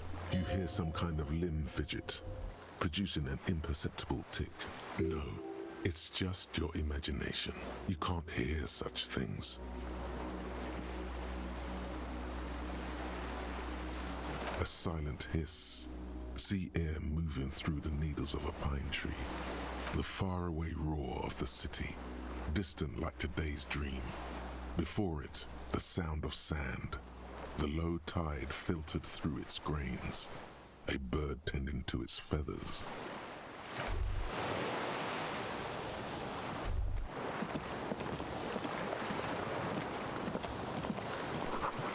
Earl says ICM. You see a star with little specks in it. No way up there. The stairs are gone. Well, nowhere else to go but in.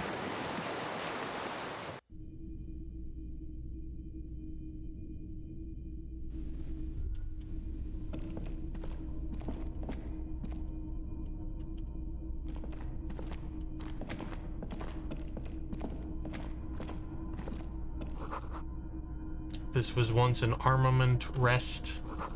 Careful, these stairs have collapsed. That way, okay. What the hell is... An old cylindrical generator is nested above the ammo lift, with makeshift electrical wiring running out of its side and across the floor. The cables disappear into the wall to your right. The lieutenant puts his hand on the metal barrel, checking for warmth. It's cold now, but someone has been maintaining it. The wiring has been repaired. What does this mean, the generator here? I don't know. I'm not a philosopher. I meant, why is it here? Someone with basic electrical skills has restored it in order to keep the room warm. Maybe it's the fire guy. The wind outside picks up suddenly, with a faint howl. Inside, it's warm. That's a bed. Is that a gun? Books, mostly fantastique and historical fiction. Dishes stained with sauce and fire. A survivor's kitchen. A moth-bitten bed sheet keeps the wind out. You see candles planted on a broken rangefinder. Interesting. Books and magazines lie scattered on the floor and on a makeshift cupboard. They are not particularly well organized. Sift through them. Most are soft covers, serialized fantastique and detective stories from the 20s and 30s. This disparate digest includes the classic Animal Adventures, among what is mostly commercial fiction and serialized stories. You find a magazine cathodique for electrical engineering. Then it's back to pulp. Light erotica, an international thriller about circuit benders. Someone's made themselves a home. Does anything unusual stand out? Not that you can tell. This is a digest of someone who's dead bored. Most of it is for entertainment purposes. Fittingly right next to the radiola on the floor. Nothing out of the ordinary? Maybe it's a little old-fashioned. There's a nude mag. More than that, you can't say.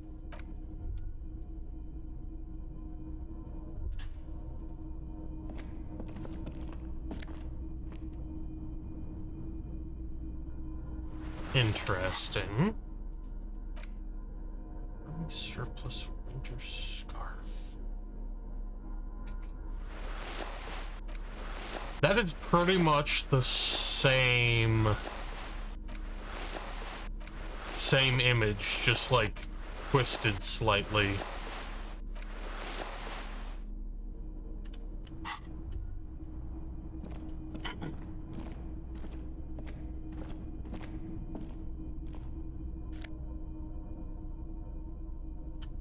Oh.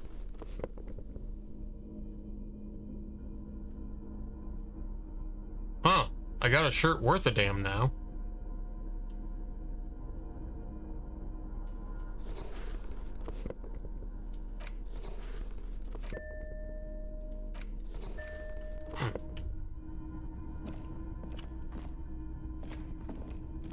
There's a greasy old spring mattress in the corner, resting on piles of soft cover books. White linen and a pillow are visible under a worn-out caracol blanket. Someone has been squatting here. The linen is fresh, recently washed. How recently? You force the rest of the sentence out through pain, thick as molasses, no longer able to hear yourself speak. You know, officer, you can rest here if you are feeling tired. I will keep watch. You could use some rest for what's ahead. No time to rest yes, now. Anytime. If you need a rest later, it's okay by me. You don't have to be a hero. I'm perfectly fine, Kim, thank you. Can't go that way.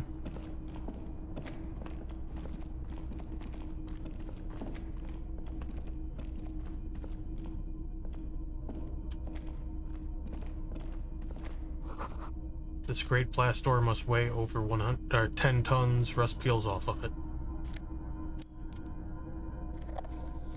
Delightful. Oh man, I got so much mag. You see a small metal door nested inside a larger one. A heavy steel blast door. There is a conventional keyhole above the handle. Maybe this is one of the doors we don't open? He looks at the door, then its much bigger brother, then at the lock. He's right. It would be better to open its big brother. A powerful engine hangs under the ceiling. It must control the blast door.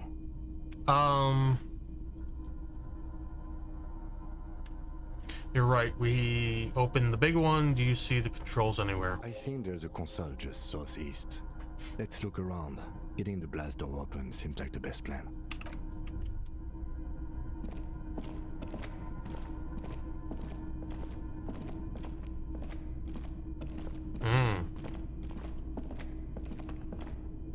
Green paint flicks off the monoblock aluminium cabinet. There are rows of switches on the front panel, a frequency band, and even a keyboard.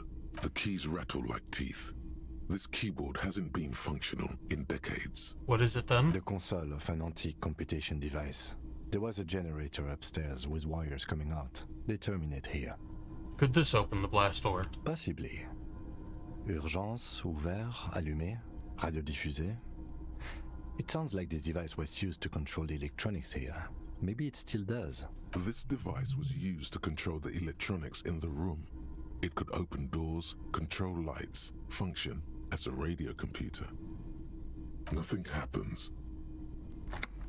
We need to restore power before using this, officer. The generator, it didn't look. We should look around outside. There are barrels all over. Maybe one of them still has something in it. He looks into the dim light to his right. Boat engine. Oh, wait, what about this fuel I found from my MC? Show him the canister. There's barely anything left. That won't work. The console looks on as you... This hatch is jammed. Shut.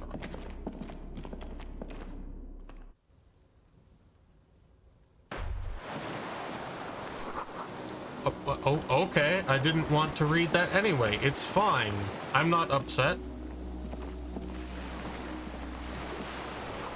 Must have been a direct hit to take out such a huge chunk.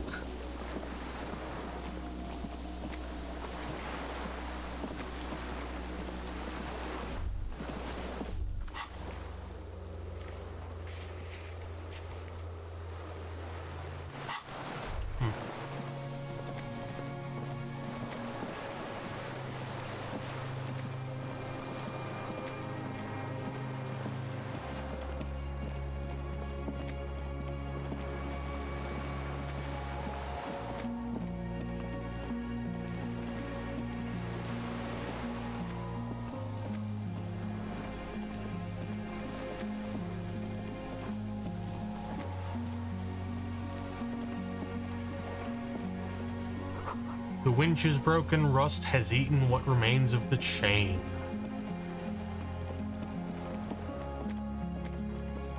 Hello? A strange feeling, looking at the water. Maybe you should just wander off into the sea. Leave it all and walk in with a bottle in your hand.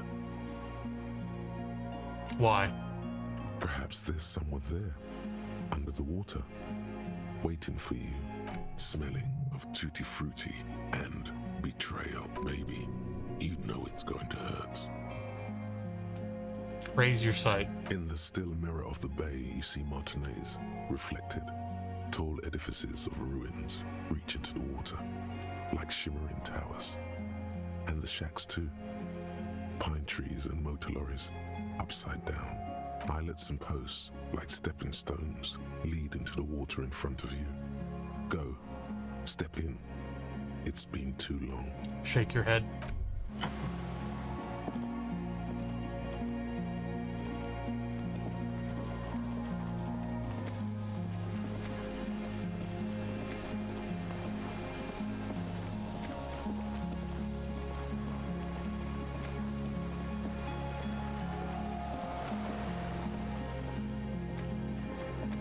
Oh, hello. The pain in your pelvis makes you wince, then you continue.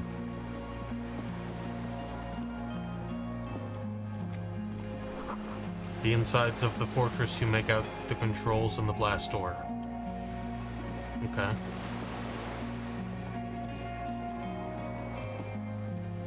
Do I have...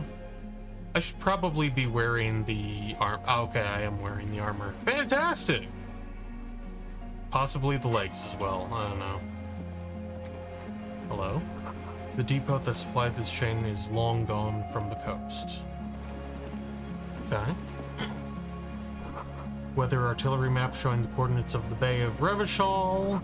An old medicine cabinet newly restocked with Dramamine. Ooh. Delightful. Lum fuel canister. Don't mind if I do. There's a rain-soaked mattress on a concrete slab, only half covered by the crumbling roof. At the head of it, double embrasures, firing slits like two eyes in the wall. B triple prime. This looks like a good place to shoot from. The lieutenant lowers his voice, stepping closer with his hand on his gun. Inspect the mattress. A single-person mattress, modern, civilian use. Brand name, Marjorie. There's a fuel stain on the cover, along with cigarette burns, and an empty can of beans on the ground next to it, filled to the brim with cigarette butts. Pick one out of the can. The silhouette of a tobacco picker adorns the paper filter. The brand, Tio Moteri. Tio Moteri, like the ones we found at Land's End, remember? I may have been wrong when I said it wasn't important. This means the same person could have visited both locations. He stares into the can for a second. I didn't see any signs of smoking inside, though. If people live there, they keep it tidy. This here may also be a smoking spot. Inspect the wall. There's a firing slit in the wall in front of you, like a little window. Touch the concrete first. Quite old and grimy, from years without cleaning by anything other than the rain. Look through the hole in the concrete. The springs screech as you lean on the mattress and crane your neck to look out. Trepidation. A tingling feeling in your stomach. A small piece of Martinez coastline opens up in the square in front of you, like a tiny landscape painting. 1 kilometer across the water. The ruins look familiar. On the left? A towering skyscraper, its top floors shaved off by artillery fire. Capeside apartments.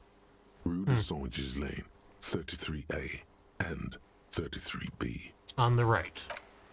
The red chimney and collapsed back of the 4-story tenement in front of the Whirling in Rags. Rue de Saint-Ghislain, 10. The doomed commercial area. And between the two. The box-shaped silhouette of the Whirling in Rags. Its sloped roof, a tiny fleck of light catches your eye on the rooftop. Sunlight reflecting off the upstairs window of Clausia's room. There it is. Do you have a line of sight to the window? More than that.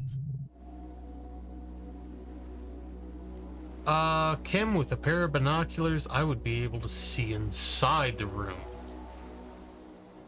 A pair of binoculars? Or a scope of a rifle? You'd be prone, lying on a mattress, barrel resting on the embrasure. Cheek against the cheek rest, hand on the hair trigger, on a calm day like this.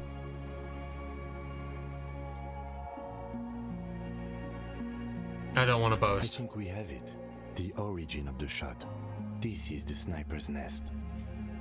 He pats you on the back, 3 small pats in a row. Finally. In our defense, nothing pointed here. Many leads pointed elsewhere.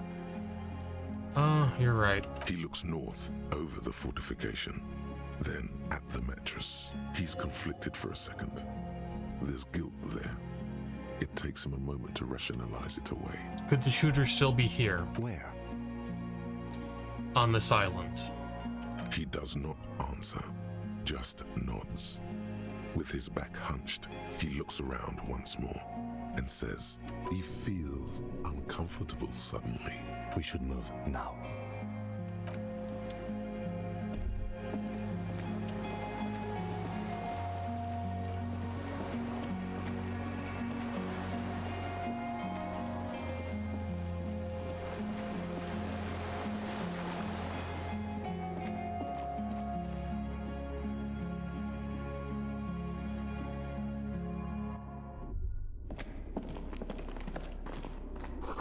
Water rushes below, far down below.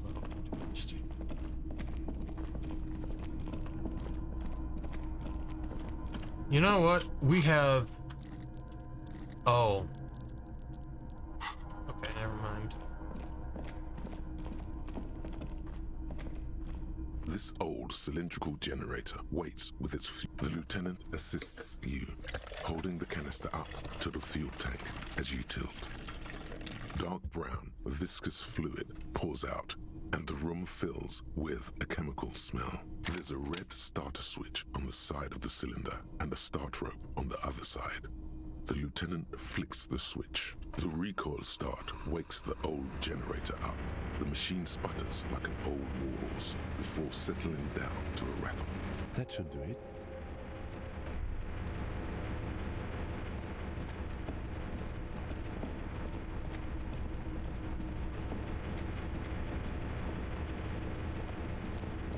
A dim golden glow animates the console.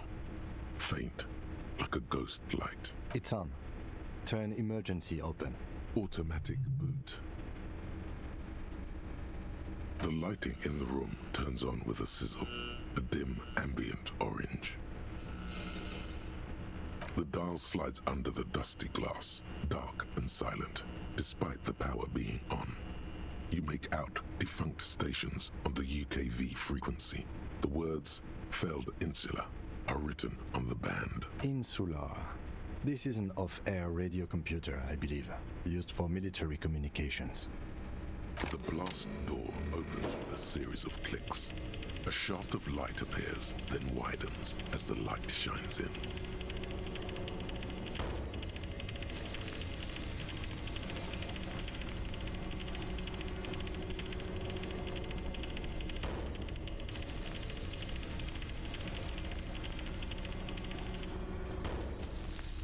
A sudden wave of anxiety. After you. Where's that point to the door? A thin wisp of smoke rises from a charred black fire pit. The wind picks up, then dies down.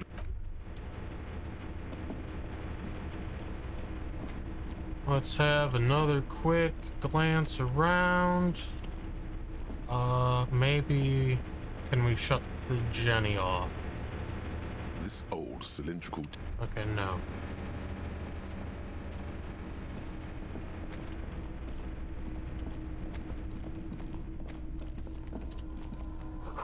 Walk slow, it might be dangerous.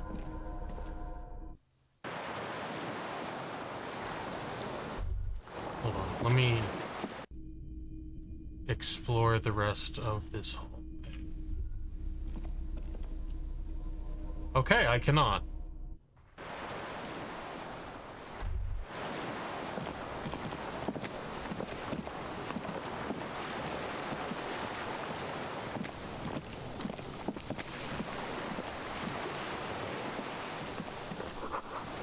Rubber dinghy, it's deflated, broken. Small white flowers blossom all around you. It's the lily! Hello, hi, I see you there, friend.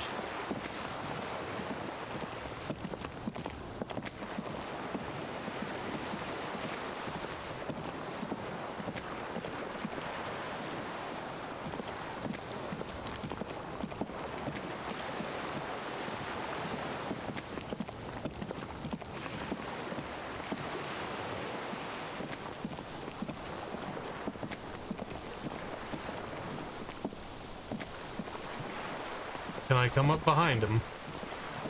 No. An old man, wearing tracksuit trousers, leans on the frame stock of his rifle. He gathers a big ball of spit in his mouth, then spits it out into the extinguished fire before him. He raises his black eyes, hooded by creased eyelids, to meet yours, unclouded by cataracts. His eyesight is sharp. He's practically tearing up from spite. Hatred got the best of him a long time ago. This man hates everything.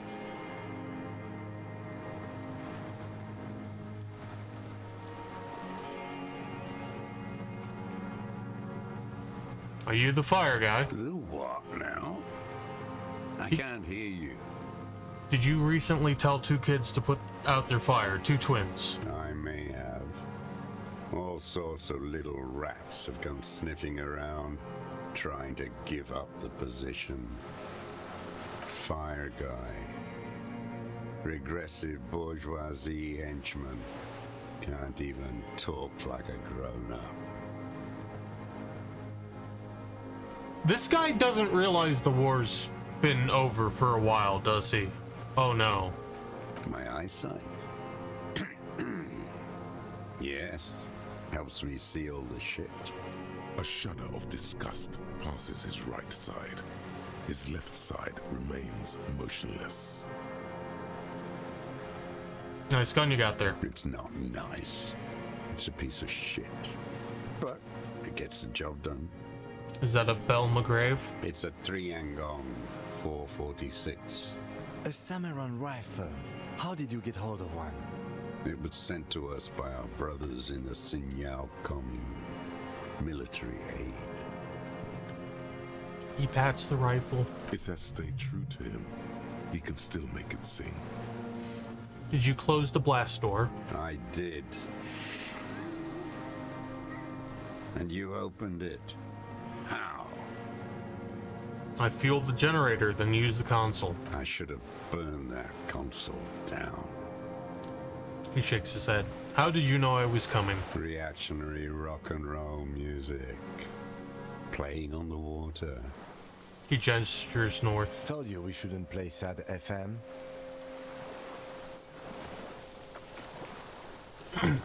But you didn't say that, Kim. I did.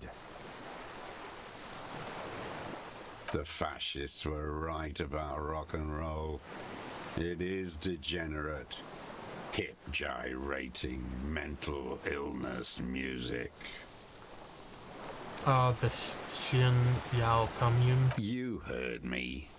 It's good now, like chalk wiped from the board. His gaze turns inward. I'm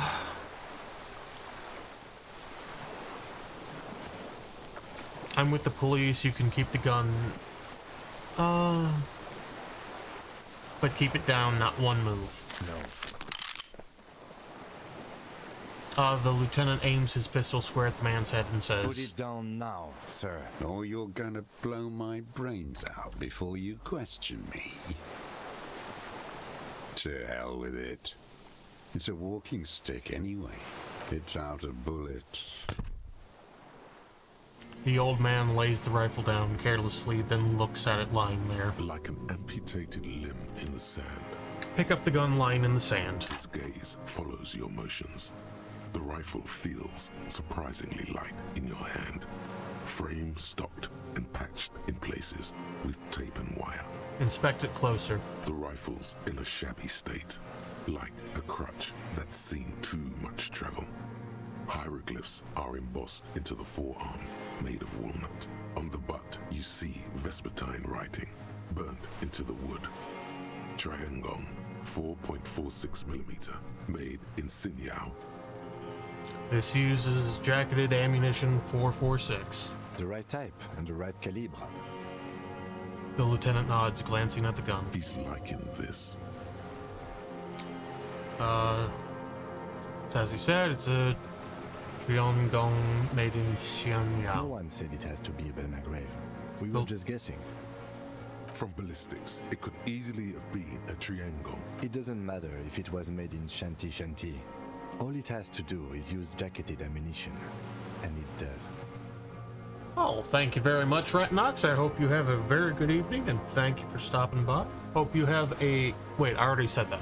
I hope you have a good night anyway. Keeps following your motion with his gaze. His right arm twitches suddenly. This looked very much like the murder weapon. It could be used against him to get a confession in time. Who are you? My name is Josef Lilianovich Dross.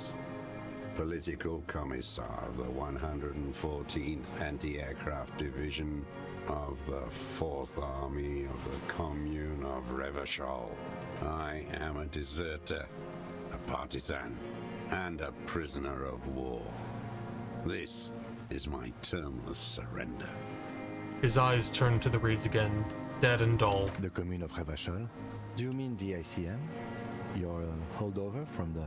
The lieutenant forgets to close his mouth. From the Insular Indian Citizens Militia, the army of the revolution. I was recruited in Jamrock in 07, trained in the École de Contrôle Orient, and consigned to emergency defense duties in 08. Recruited the year Harry was born. I left my unit on the eve of the landing. When I returned here on May 14th, the commune had fallen. Still armed and ideologically trained, I wrote a criticism of myself and resumed partisan duties. 51 minus 8 equals 43. You've been on this island for 43 years. No. He looks on other islands too. He looks into the fire. A wisp of smoke rises from somewhere between the dreadlocks. I was in Resurrection until they turned it into a spa in 18. Then I was an E-48, a nameless sound, until the sea washed over it. Then I came back here. That was 22 years ago. Again, you've been hiding here for 43 years. 43 years and 10 months. That's the length of my entire life. Steadfast. It's not how a human being should live. But I had to. I couldn't just forget. I couldn't just forget what I saw. He just couldn't. You couldn't give up. He nods, but he can now. What have you been doing during all this time? Hiding, fishing, waiting. He looks across the water. Where the afternoon grows late, on Rue de Saint-Ghislain, people walk home. Street lights will soon be lit. Further inland, the streets are alive with workers, men, women, children, street hawks and migrant laborers. The temperature is steady. Alto cumulus clouds form above Precinct 41.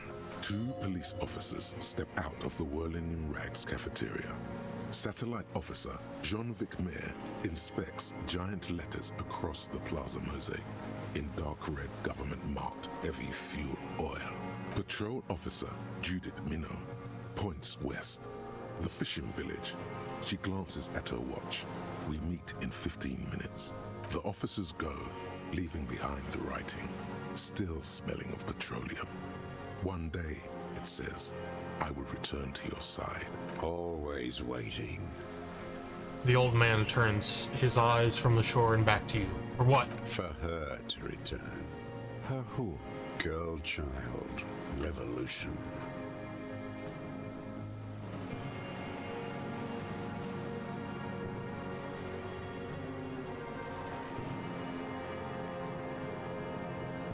I've seen it. Shake your head. Capital is too powerful. The rich are very well organized.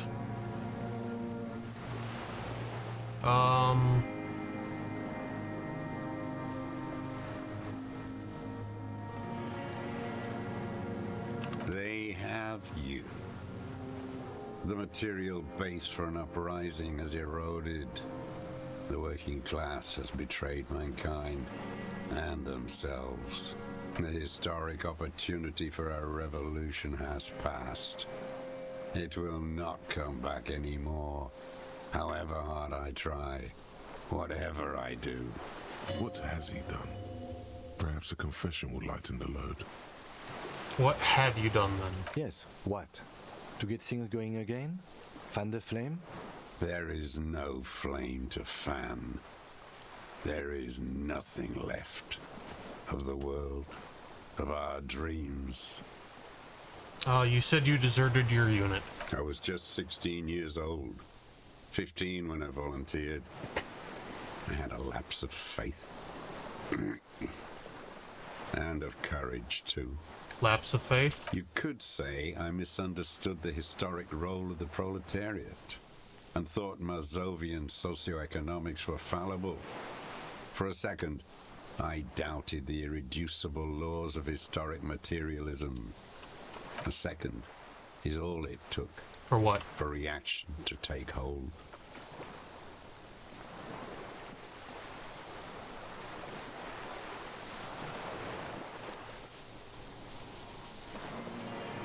It wasn't reaction, you were just afraid. It's the same thing. You haven't seen it. Not really. Not naked. It's impossible not to be afraid. And this was when? The lieutenant instinctively looks to his notebook, but does not take it out. May the 13th, 08. 44 years ago. The horizon was black with coalition airships. Their petroleum rose to the sky, and it looked like it formed the clouds. Storm clouds. When they started shelling, it was dark magic. That's enough. Another thing. It's not enough. The total combined power of international capital, all their fear and terror, tore into Revachol. Streets rose from the ground. Houses turned to ghosts. How have you concealed yourself all these years? It was hard in the tens. I didn't have partisan training. They were searching for stragglers, those bloodhounds. Floodlights on the water at night. There were posters, campaigns.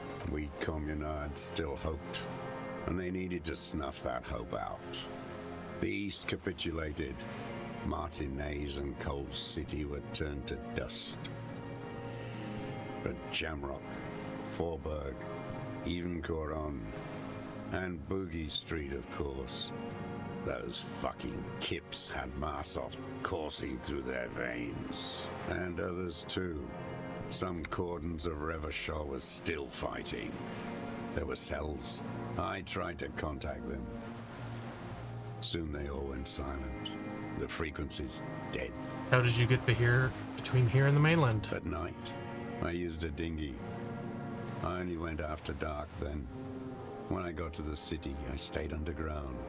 Patrols, you lot, the commons too. They'd started snitching. In the city, you move underground? From bunker to bunker. Not anymore. No one cares now. I don't even have to hide. They think I'm another antisocial vagrant. I could walk straight into that town if I wanted.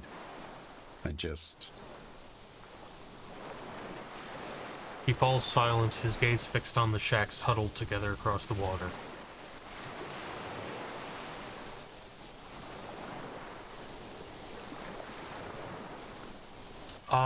The weapons cache under...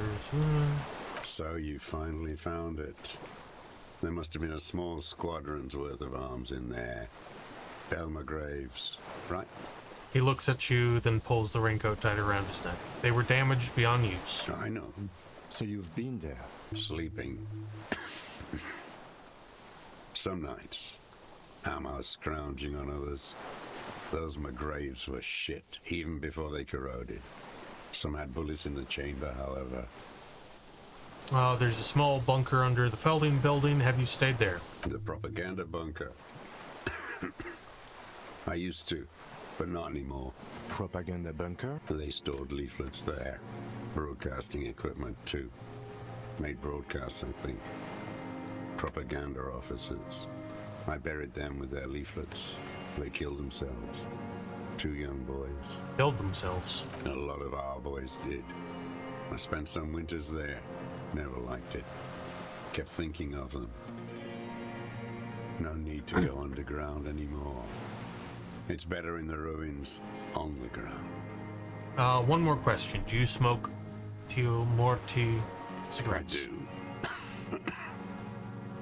I do. Ever smoke them on the mainland? Point to Land's End? They're good. Plenty of tar. I like that boy on the pack, too. Reminds me of the last century. Tell me another thing. The old man looks across the water at the city.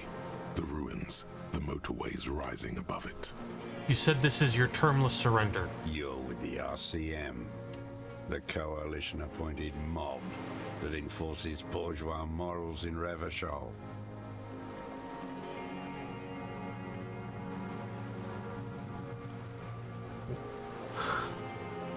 We're with the RCM, let's leave it at that.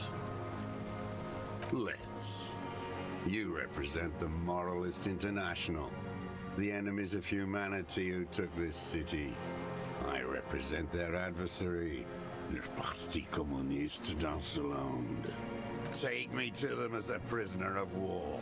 I have relinquished my weapon. I can no longer serve. No superiors can relieve me of my duty. You bulldoze them all to a mass grave for trying to free humanity. His hand shakes and he breaks into a coughing fit.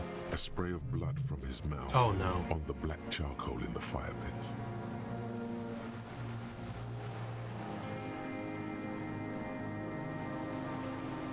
I have another serious question for you. There's nothing serious in this world. It's a farce. What have, he looks at the gun in your hand. What have you been using this gun for? I've used it for killing people. Here we go. A trail of blood. The lieutenant smells it too. Killing people? It's a gun. That's what they're for. You want a moralist euphemism? Defending your family and your property. I haven't done that. I've used it to kill people. Interesting. During or after the war? There is no after the war. Class war is never over. He shakes his head and smiles, his teeth rotten black. So he's continued killing after hostilities ended. Okay. Go in straight. No euphemisms. He doesn't like those. No. Be careful now. Slow and steady does it. Make him repeat it first. Don't mess this up. Remember, he wants to tell you. Get personal.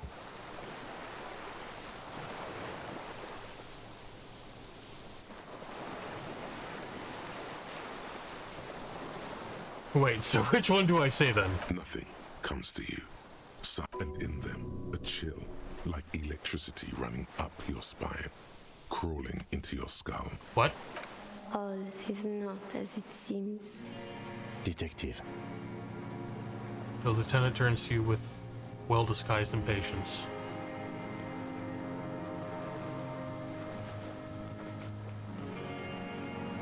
So you're saying you killed people after active fighting?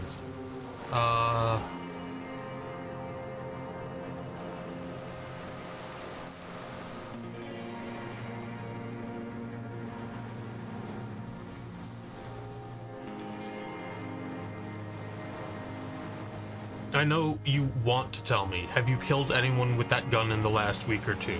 I don't want to tell you anything, you grotesque murderer. And why did you think that was a good idea? Don't listen to me. I'm wrong all the time. So you're saying you killed people after active fighting stopped? What did I just say? What did I just tell you? Don't drop the ball now. Did you use that gun to shoot and kill a colonel of the security contractor Crenell? The who now? He leans in and cups his ear. He heard you. He just wants to hear you say it. You're in.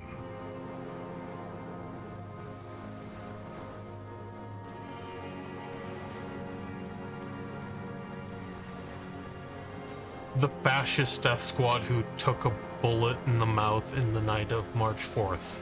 Oh, yes. That one. Ugly piece of work, that boy. Did you kill him? The lieutenant takes a sudden step toward him. I am a son of a welder and an officer of the commune of Revachol. I do not collaborate with murderers and pederasts of the liberal regime. A drop of blood in the saliva. Exhaust him with proof. Pile it all on him. Get the gun. The scent of blood in the air. But what else? There was something you can't remember.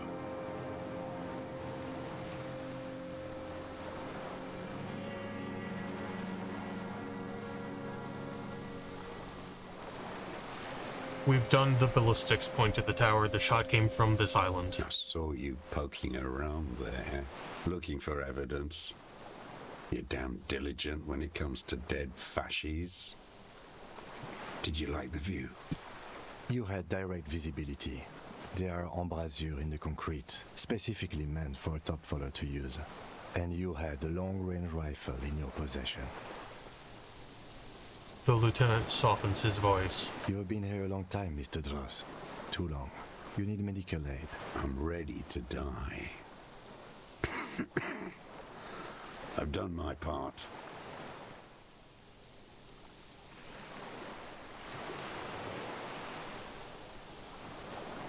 It's the best uninterrupted line of sight into that window in all of Martinez. Because it's a sniper's nest, you stupid fuck.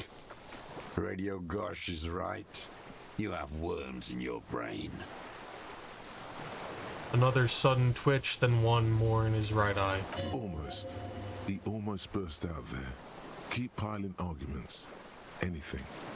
I don't need your cooperation. I've got this. Show him the Triangong 4. Not a lot of guns around that use military-grade ammunition, are there? It's a real gun. Not like your musketeer pistols. You look like imbeciles. Why don't you ask them to give you real weapons, eh? Going against automatic rifles with a flame bomb. Of course you got all those boys killed. Damn, he saw you. He's watched it happen. So he saw you. Okay. So what? Don't let it divert you. Stop changing the subject. We have the murder weapon. Point to it. You know what? You're right. I'm convinced this made the shot. Should we call it? The lieutenant looks at the weapon demonstratively. You think we have the murder weapon? 4.46 jacketed ammunition, modified for range. We have it. This is it. I'm calling it. We have the murder weapon. Good. The lieutenant takes out his notebook and draws a single line. This feels good, doesn't it? Tearing things up like this. When you have the murder weapon, you have the killer. Murder. The old man does not say more. He just glances into the reeds and then twitches once more. This pushed him, but not enough. Just a little more. Come on, what am I forgetting? Wait, here it comes. The goddamn Maybells. The dried Maybells on Clausia's roof. Oh, yes. There were Maybells in the grass when you got here. They're revolutionary symbols from the war. Nowhere else. Nowhere in all of Martinez have you seen them this I remembered when I got to the island. Wait, don't forget the footprints. The diagonal prints in the dust in the secret space behind Clausia's bedroom. Now, they're gonna come up. Of course. Thank you, Head. Thank you. You got it. Remember? The boot prints were like no modern soul. Maybe don't beat yourself anymore, though. You're not immortal. Were there Maybells behind the victim's window? Damn Maybells. The whole island is turning white with them. He seems tender suddenly. Nostalgic even. A strange mood swing. So many this year, too. The spring is coming. No, it's already here. Wash the filth away. A young woman called Clache ring any bells. These dried flowers were behind her window. Clache. You know her, right? She had intimate relations with the victim, the mercenary. With the victim. He turns his sight from the whitening field of flowers and falls silent. Then the muscles in his jaw twitch, a spasm. There is a small tremble. Looks like a smile. A crooked smile. Yet isn't quite voluntary. He's about to burst. Don't leave any loose ends. Get him on everything. I wonder what brand of boots you're wearing. Everything is brands with you individualists. Who cares what brand my shoes are? Sansa. Some shit. He looks at his running shoes covered in mud. Show me the soles, please, Mr. Dross. Fucking imbecile. The old man stretches out his leg, a black and white spiral pattern covering the sole of the worn-out old running shoes on his feet. The maker is called Sansariq, and the size is 42 to 44. These are not the unusual horizontal pattern soles you saw in the dust on the floor of the hidden room. They do, however, seem to be about the same size. The size fits, but not the sole.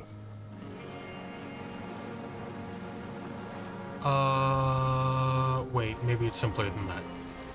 Sire, he doesn't have to be wearing them right now. People change shoes. It doesn't mean you weren't there near the room the victim died in, sneaking around. Racking those brains, are you? Desperate to report something back to your masters? They must have really loved that dead fuck. He squints at you, black pearls gleaming with hatred. The lieutenant gives you a quick sideways glance and nods to acknowledge. The prints were his. You can see it in those eyes. He can't keep them from flickering, looking for something. The old man stares at his own prints in the ash around the fire. Silent suddenly, some strange process within him. A gush of wind. Seagulls in the distance. You know who he was. A coalition-trained murderer, armored and armed. He wasn't human. The blunt end of a hammer, dripping with blood. He was a killer, but he was still under the protection of the law.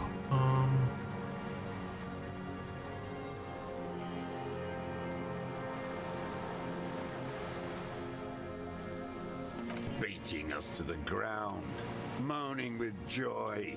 You hounds get so thorough when a company-trained killer dies. I haven't seen you on this coast for 40 years. You know, maybe I should have killed one sooner. Got your attention. Now you stop beating druggies and prostitutes in your basement. Now you come to investigate. Not when they die by the hundreds. He breathes through flared nostrils. So you killed him.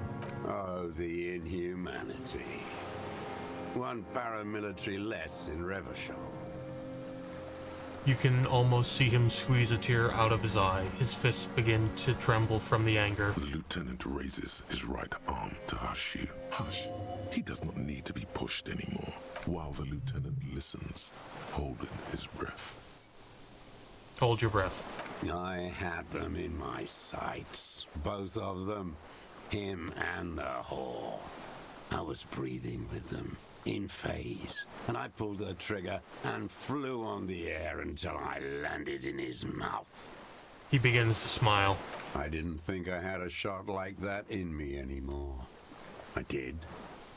I saw him kneel there with his mouth full of death, and that stupid look on his face. And his dick still in her. Then what? Nothing. I went to sleep. Next morning there were Maybells everywhere. The world was white, or what's left of it anyway. My last spring here. I knew the fascists would come to avenge their own, and so they did. Mr. Dross, are you aware you're confessing to murder? The lieutenant asks after a second of silence. Yes. A single word is all he gives. And you were looking at Dan, the victim and a young woman having sex, through the scope of your rifle that night, before you shot him? The lieutenant takes out his notebook slowly, very slowly. The old man nods. Why? Because that's what they were doing. He shrugs, then smacks his lips. The motive. This is where the motive is going to come from. You can coax it out of him. The lieutenant's preparing the ground. I don't understand. Do you, detective? I don't understand this part. Why were you looking at them that night? I'm always looking. He cocks his head to the side, then turns his eyes to the city. Another tremor passes his right side, lower in intensity. Are you always looking through the scope of a rifle? I'm just trying to understand. A rifle scope has the best magnification. Helps him see all the shit. And if you don't like it? Click. If it's part of the shit you see. Then you pull the trigger? Yes. He looks at Think of it as a form of critique. He looks at the lieutenant in the eye. You got him going. Connect every little piece now. Wrap this up like a gift. Start with when he first saw him. It will give him a chance to ramble. When did you first see the deceased? 3 weeks ago, when the rich hag came in on her galley. Her honor guard came in tow. By that you mean Joyce Messier, the Wild Pines rep. Wrinkled up whore.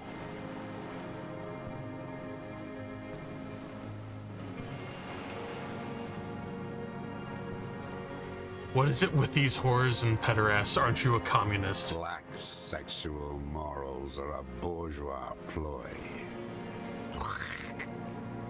As to pederasty, the party legalized it in 04. My party, not your liberal masters. He spits it out on the dying coals. So don't you sermonize me, you racist shithole.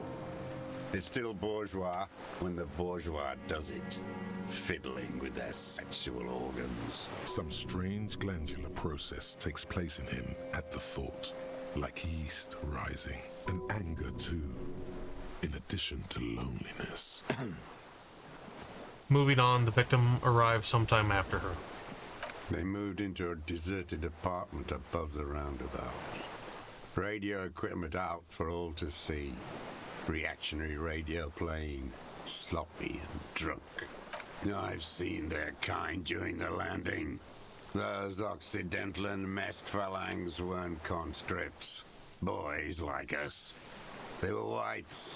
All they know is to destroy and hurt. Got it. Hurting the strike breakers like that. I kept an eye on them.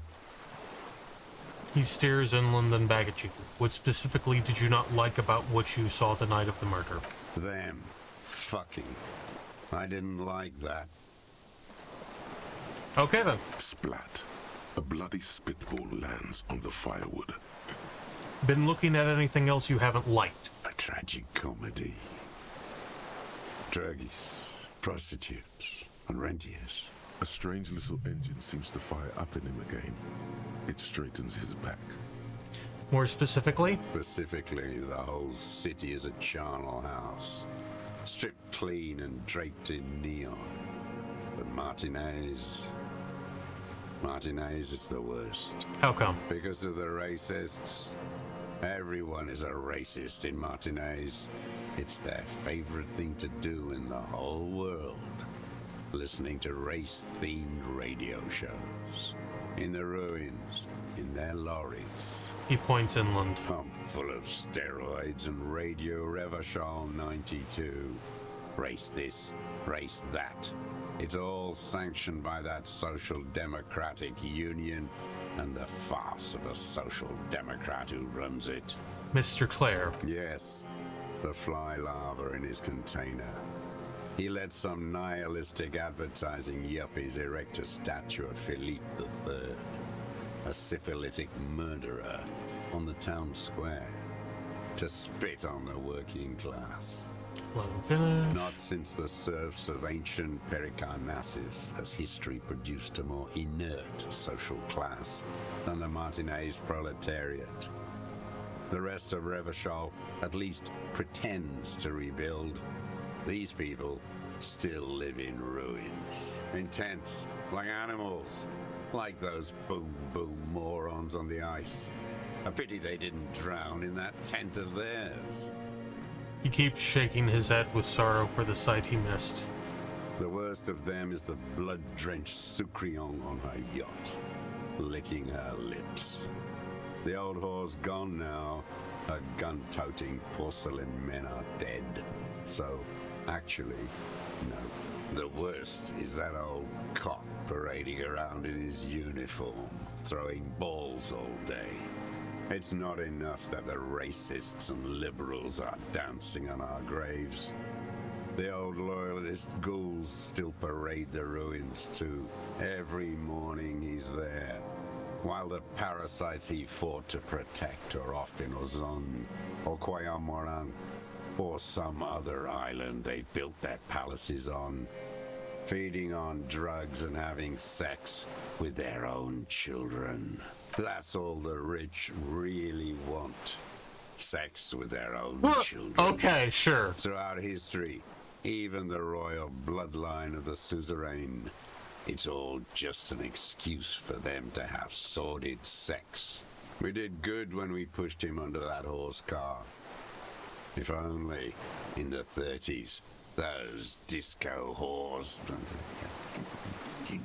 What follows is ominous mumbling. You cannot make out a single word. The disco whores are too much. Hatred shuts down his brain's language center, leaving only a nonsensical sputter. What was that about? Steroids? It piqued your interest. By the cock parading in his colorful uniform, you mean Renee? Every fucking morning for 34 years. Throwing that ball. One ball against the other. I've always loathed that game. That is not a working class game. I don't care what they say on Radio June. Royalist ghouls played like it was life itself. Click, clack across the water each day. And that uniform, like a parrot's plumage. I won't even mention that he's a traitor to his race.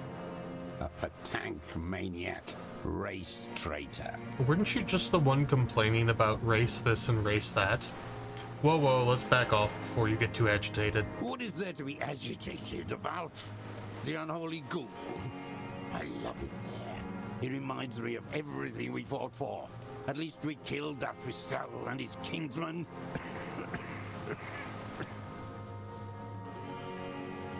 I'm glad we talked about this now. Glad?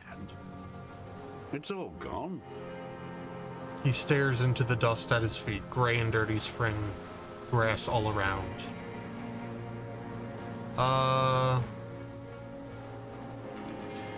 Isov Lyanovich Dross, you're under arrest for the murder of Krenel Konol here in Martinez. Is what you plan to say. Before you can get past, you're under. The lieutenant interrupts you. Officer, are we sure? We could maybe get more. Fine. One more thing. The old man looks at his rifle in your hand. You startled him. Maybe it was the silence. He quickly gathers himself. Still, what could he be afraid of? His lip curls into a horse. Is all he said. Even that word has to be pushed through his teeth with great force. The rage seethes too hard.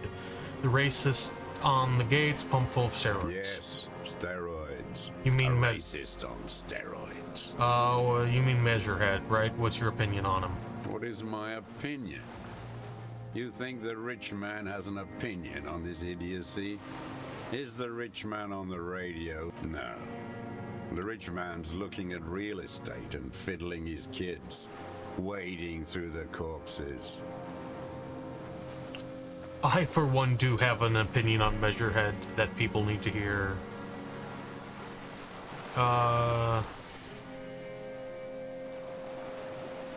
That people need to hear, and it's not positive. You moralist types are all crypto-fascists, eternally fascinated with lurid race topics. Helping the ruling class conduct. The rich man doesn't care about complexion. He rules the world, and he laughs at your moral soliloquies. He stares into the dead embers. You mentioned the Union is a socialist democrat, and Mr. Clare a farce of a... Another hideous disappointment. Unions are the real enemy. The true enemy of the proletariat. Placating the masses. Who's a disappointment? Everett Clare? That deformed toad? I wouldn't expect him to wipe his own ass. I mean, the brains of the operation. The smart one. Doesn't Everett run the Union? That mobster toad couldn't run a shithouse. He has no political education. His twin, Edgar Clare, that one's been to one of those East Revachol universities. He talks a big game about uprising. So they are two people. And so on. He's been sweet-talked by this Edgar. They must have met in person for such animosity to have developed. You're not the first person. We're not the first person you've met from the city armor. You can't live alone. He stops poking at the ash now, just shakes The his head. Clares wouldn't miss a man hidden in their own backyard. Not all this time. Nothing happens in Martinez without them knowing. Of course. Maybe the Clears asked him to. Don't go straight for the kill. Exhaust everything else first. Soften him up. Have you approached them? I haven't approached anyone. I hid. It was Edgar who came to me. How did he know you were here? He didn't just stumble in like an oaf. He figured it out. Some kids told him about a monster on the island. I told you, he has brains. He points to the path leading to the tower. Stepped right off the boat and walked down where you came. I even kept the door open for him. Thought he was a man of the left. Wouldn't rat me out. I was right about one of those things. When was this? 20 years ago. Neither of them could walk now, could they? They were less fat then. That's around the time the Clears came to power. What did you talk about? Edgar did the talking. Paid his respects like I were a fossil in a uniform. Offered platitudes about the struggle. Flaunted his pink degree. Even quoted Marzov. Never trust a social democrat who quotes Marzov. Oh, and charity too. They love their charity. Offered me blankets and social housing. I still have the gas cooker he brought. And he let you be here. Let me be here? The ZOC is an unlawful successor of the Commune of Revachol. We took this fortification from the Loyalists. Even the Clares understand this. Mr. Draws, did you kill the Krenel mercenary for the Clares to incite a riot? I'm not doing anything for that swine again. He shakes his head. Again? What have you done for Edgar before? Tried teaching him some Marzovian socioeconomics. They didn't stick. We parted ways. What was the deal between him and Edgar? I'm not getting this. No, the connection doesn't come to you on such a... Slap yourself in the head again. Jumpstart it.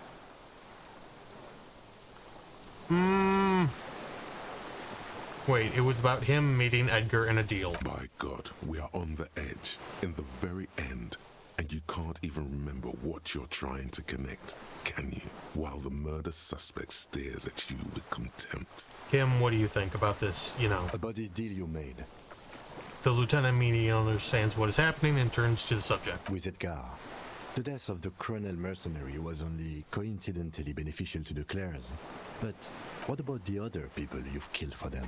Other people? Like the previous 4 women of the Union. That's it. That's what you weren't connecting yourself. Got it, thank you. I didn't fight 40 years to end up an informant for the international regime. What happened, happened. Still dumb. Your eyes are transfixed on his digit. It's yellow with nicotine. That's it. I gotta say that there are no other thoughts in my head. You could say he has dirty fingernails, but that's just a fact. It's not going to do anything. Kim, we're not solving this part. What do we do? Look who's up. From the drunken stupor. This one's worse for wear than me. Emotionally frayed. Life is hard for us human beings in deregulation hell, isn't it? We will have plenty of time to talk about this later, Mr. Dross. When you're in pre-detention. It can take years in pre-detention. Go ahead. I've been in solitary confinement my whole life. Ease off it. This was not an unmitigated disaster. The lieutenant mitigated it. Just proceed. Calmly. Glad? It's all gone. What? But you said I would be taken to the... The old man's eyes fill with sudden unexpected terror at the words. the sum of all the erratic movements, fidgeting, and mood swings he's been exhibiting. The wind picks up. The silence on the water is broken all around you. Little shivers of waves appear. The lieutenant continues, like an incantation. Your Wayfarer rights have been suspended. Information provided to the officers on the scene will be used against you by the prosecution. You will be given legal counsel within 1 week and must face court in 44 days. Do you understand? Do you understand? But... Him, he's afraid. No, I don't want to. I have to stay here. He looks at the reeds, eyes submerged in growing terror. He's sweating. Beads are forming on his forehead. Pupils are dilated too. Eyes getting blacker and blacker. Your confirmation is not required, sir. Now on to the boat. Wait. You thought you heard something. Are you? Maybe we could all fit in there.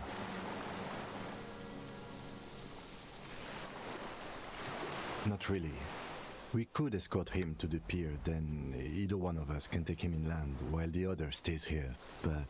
But then, who watches him while you're coming back here? Who watches? You come back for me?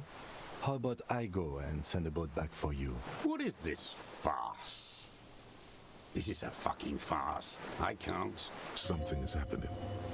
Stop. Lillian. You could ask her, maybe. Maybe I can just ask the net picker to watch him. This is no harmless old man. The lieutenant shakes his head. This fucking world. This world. What is this? No, listen. Listen now.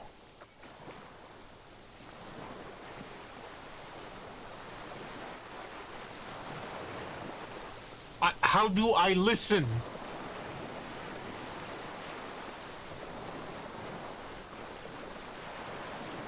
You could come back for me once you've taken him to the prison. No, it would take a whole day on this island. You go and transport the prisoner. I'll be here. No I can need to escort him to the pier with you. No need to be polite, I'll do it. This world? What are you talking about? Is this... us? Your skin is crawling suddenly. Oh my... Did...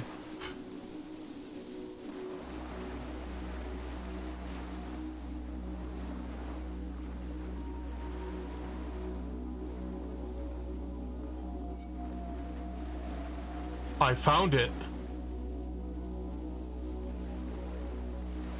A delicate tangle of arms and legs unfolds from the reeds, limb by limb, to then just stand there, moving its scythe-like arms in ghostly silence. Hello, Cytobolt. How are you doing? Thank you. Thank you for the follow. I knew about this. I knew about the Phasmid. I knew... Wow, that moves really freakily. I knew the Phasmid existed. I forgot literally everything else. Where it takes place, when it takes place, everything else. I knew that I came into this game knowing two things. High stats can be detrimental, which I kind of keep forgetting. Granted, I've never had extra points just lying around except for this session, which I've leveled up 5 times. And the Phasmid exists. On day 4, I finished the Phasmid quest. 3 or 4, I forget which. I've been losing my mind ever since. I gave up thinking I would find it.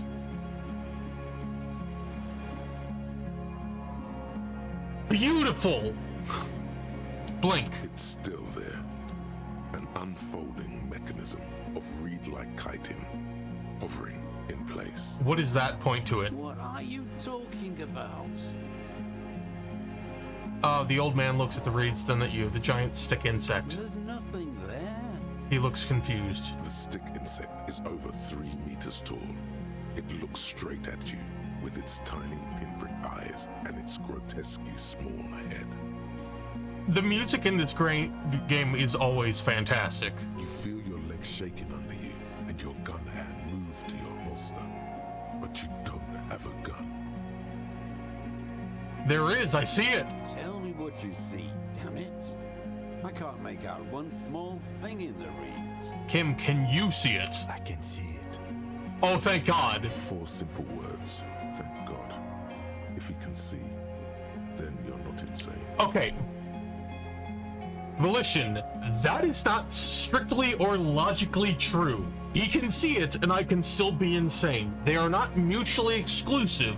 It just means me seeing it does not directly imply I am insane. Infer I am insane. But that means it's really there, spinning slowly, in absolute silence. Its limbs long and slender. Be very, very careful. The lieutenant whispers, then takes a step toward the giant arthropod. Can I can talk to it. Hello, hi there. The creature stands on long stilt-like legs, antennae hanging from its head like a woman's hair, white and curled at the tips. It is no more than 5 steps away from you.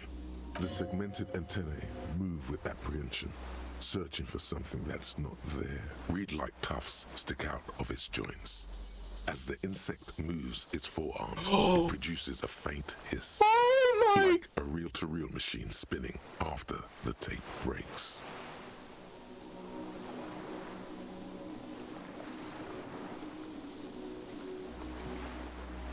Holy shit! Electrochemistry coming in strong! Approach carefully. Please, do not fail. Thank God. Slowly, with your breath held, you take 2 small steps toward the phasmid.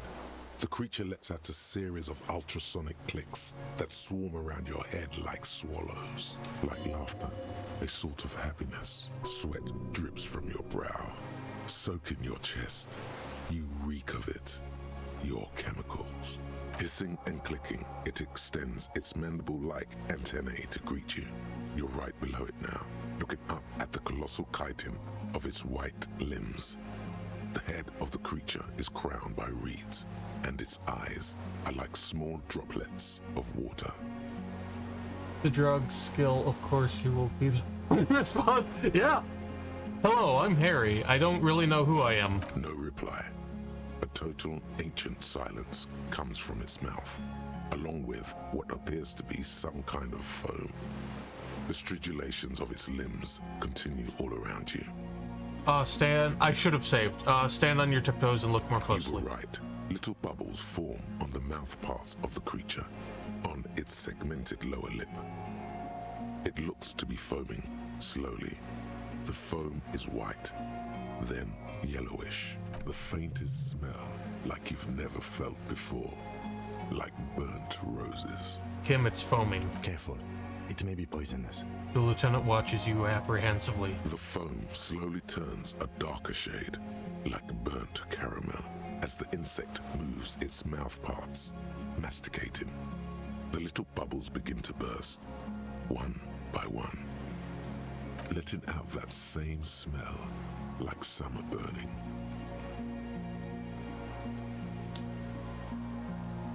Tell me, what are you doing? I exist.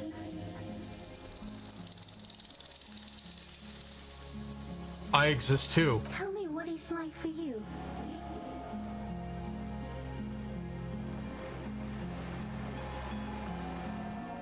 If I tell you, what will But happen? I will tell you what it's like for me. Oh my God.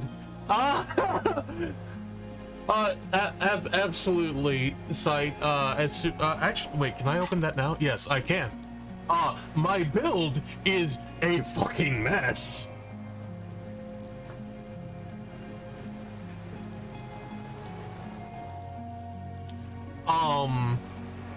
essentially, I started with the defaults. God, that's a whole... Wait, can I can actually level... Interesting. I can level up here now. Huh.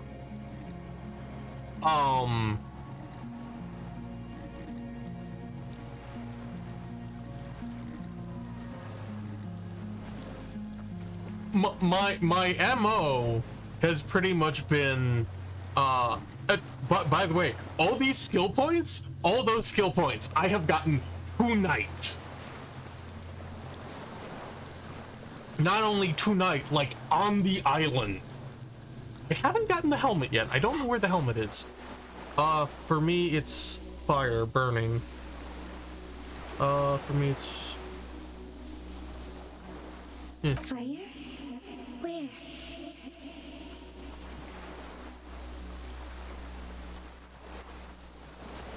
Inside. I do not have fire inside me. In me, there is not even blood, but lymph, like sap from a one palm. Now, I will tell you what it's like for me. For me, it is a series of half-lit images, a kind of darkness, being intruded upon, transient, dim, moist. Intruded upon by what? Shapes of plants and animals, and internal sensations. A swarm of sounds, tiny vibrations on the inside of my forearms. All speak of complexities totally beyond my understanding. I am at the end of a narrow funnel, weightless, so light, it only feels like something to be me. In truth, perhaps I'm nothing. I certainly do not have a soul, and if I did, it would never burn.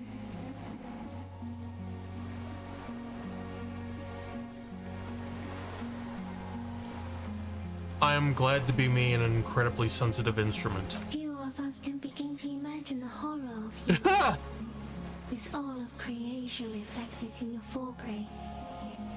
It must be like the highest of hells, a kaleidoscope of fire and rotting glass. Eternal damnation, even when you're sleeping. And when you wake, you carry it around on your neck, with eyes open that cannot help but swallow more behind the mirror. I feel great, mute empathy for you.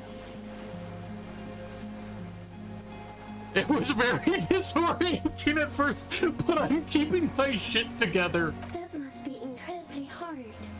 The Arthropods are in silent and meaningless awe of you. Know that we're watching. When you're tired, when the vision spins out of control, the insects will be looking on, rooting for you. I cannot possibly... Oh my god, that's beautiful. And when you fall, we will come to raise you up. Bud from you, banner-like, blossom from you and carry you apart in the sky funeral, in honor of your passing.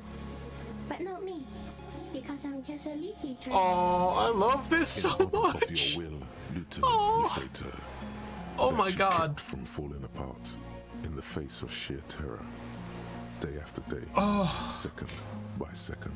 Detective arriving. Oh no!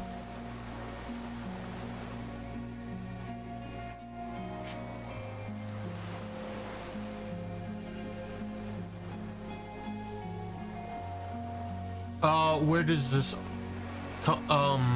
what exactly are you? I am an unknown species of the order Phantasmadia, endemic to the Insulandian Insula. For the last 350 years, I have hidden in plain sight, masquerading as the reeds, molting, cloning myself, unfolding at night to play with trash bins and boys. It may have unknown, dangerous biochemical characteristics that help it maintain its camouflage. No one unnoticed by the first settlers and the land surveyors of the suzerain. Also, by the soldiers of the revolution and officials of the occupation. Even the Seminese Islanders who came here first, but did not stay, have not seen me. I have stayed hidden through 4 forms of government and 2 scientific revolutions, until I was accidentally discovered by a detective of the citizen militia in Revachol, district of Martinez, March 51.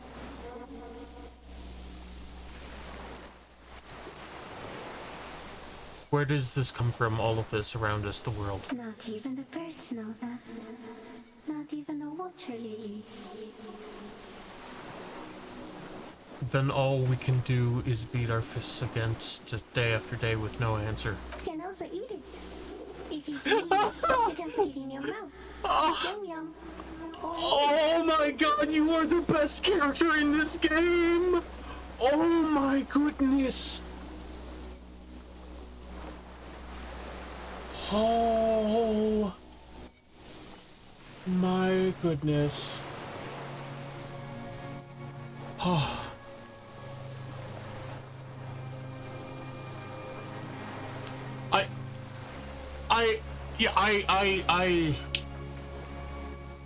I am aware enough.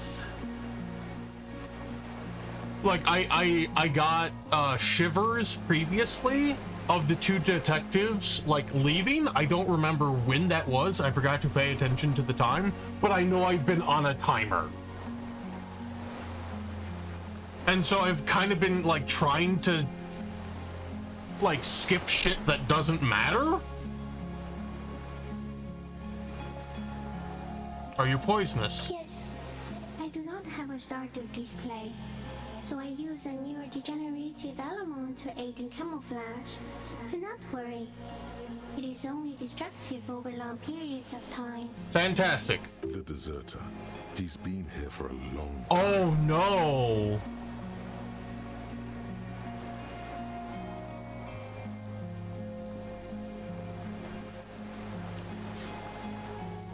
That's insane. No, you are. The moral of our encounter is, I am a relatively medium life form, while it is you who are a total extreme madness. A volatile senior nerve system, ominously new to the planet. The Pale too came with you. No one remembers it before you. The Nidarians do not. The radially symmetrics do not. There is an almost unanimous agreement between the birds and the plants that you are going to destroy us all. Okay, the radially symmetricals is an interesting name that I understand. I do not. Daria? Oh, jellyfish. Okay.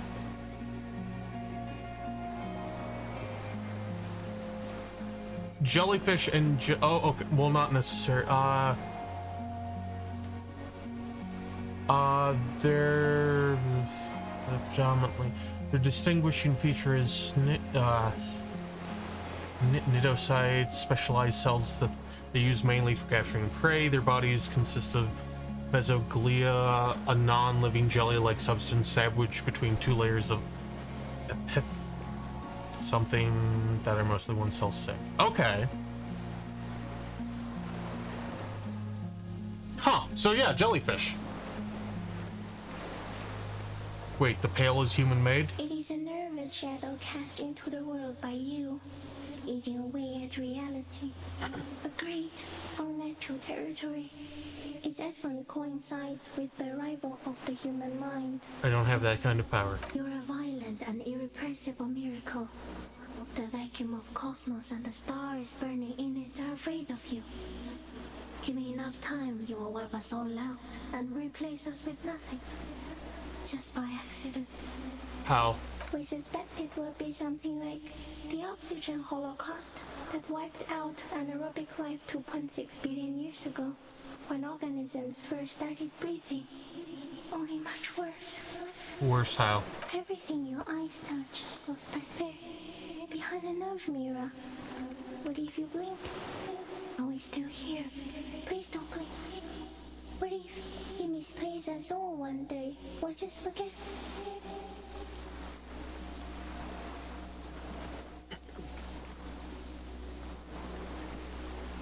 I will be extra careful not to blink, Sticking. Setch. Do not worry. Please be.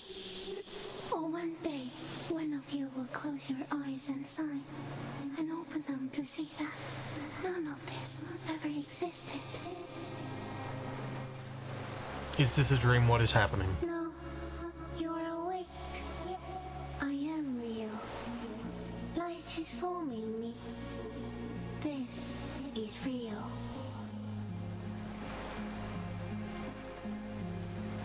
I'm a detective. So am I. I was born to detect sucrose rewards and semiochemicals. What were you born to detect? Oh! I mean, all of these are very accurate answers.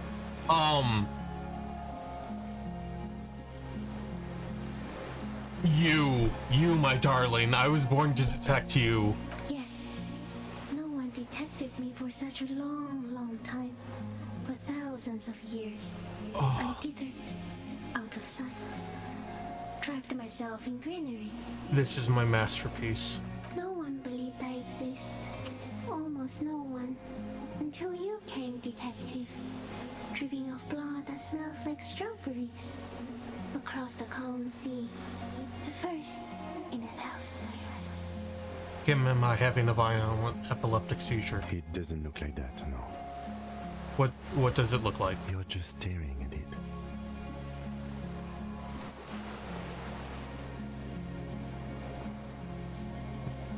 Then I think I'm having a vision about the final fate of mankind. Okay. Is it somehow related to the case?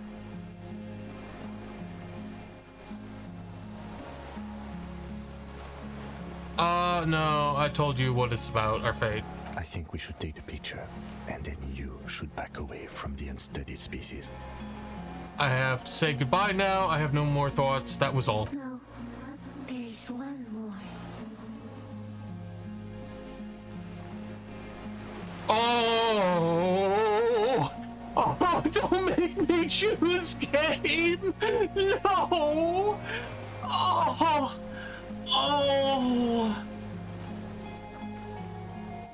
Oh.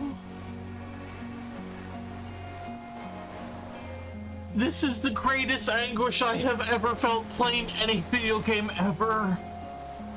Oh no.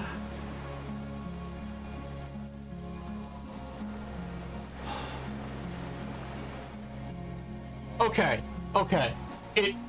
I'm not the scariest, not even close. We can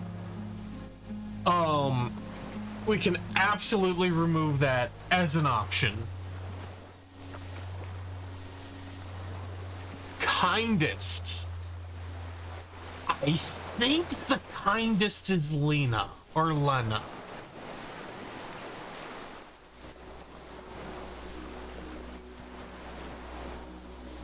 Of all the creatures I've met, you are the most beautiful. Thank you. I also have one more thing to say to you. That woman. Turn from the ruin. Turn and go forward. Do it for the working class. I will. She was middle class. It doesn't take a 3-meter stick insect to tell you that.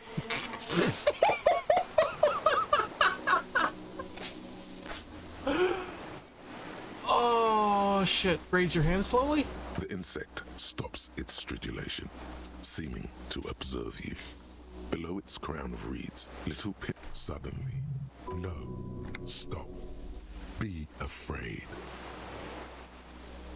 The invertebrate comes back to life, stridulating. Sets of complex eyes follow you, moving in tandem on either side of the insect's small head. Okay, Kim, take the picture. Okay.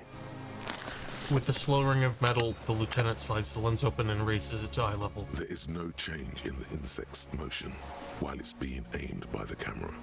It remains fixated on you. In 3. If it moves, you jump back. I'll shoot. Here we go.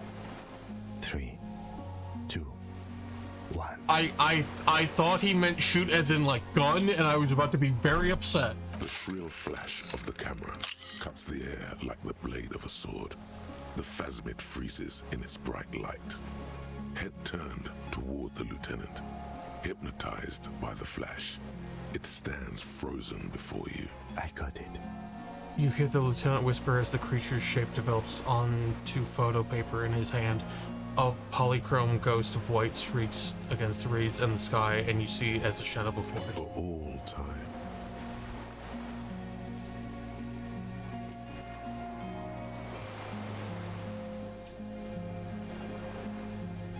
Carefully pet its scythe-like forearm. The limb before you is incredibly light, like eggshell. It's much lighter than a reed. You feel a soft push could tip the creature over. Its hollow exoskeleton collapsing. Pull your hand away. A sudden shiver passes the limb. Looks like the creature is awakening, wave by wave from its stupor. I love you. We got it. Don't say it. Are you sure? This may be the only chance you get to touch it. I feel like touching it would be she did not consent, and I don't know what damage that would do. I'm looking this up. I'm actually looking this up.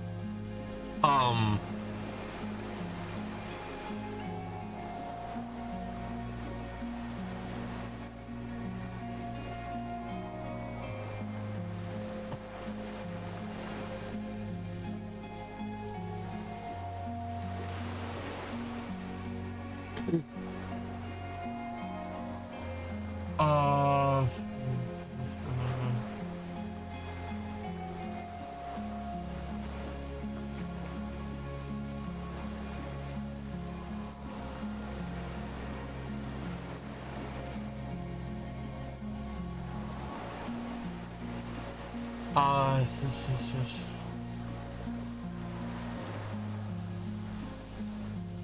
Figure it's just...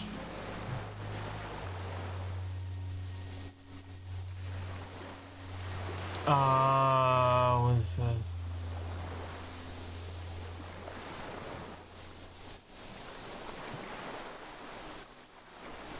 Do I touch it?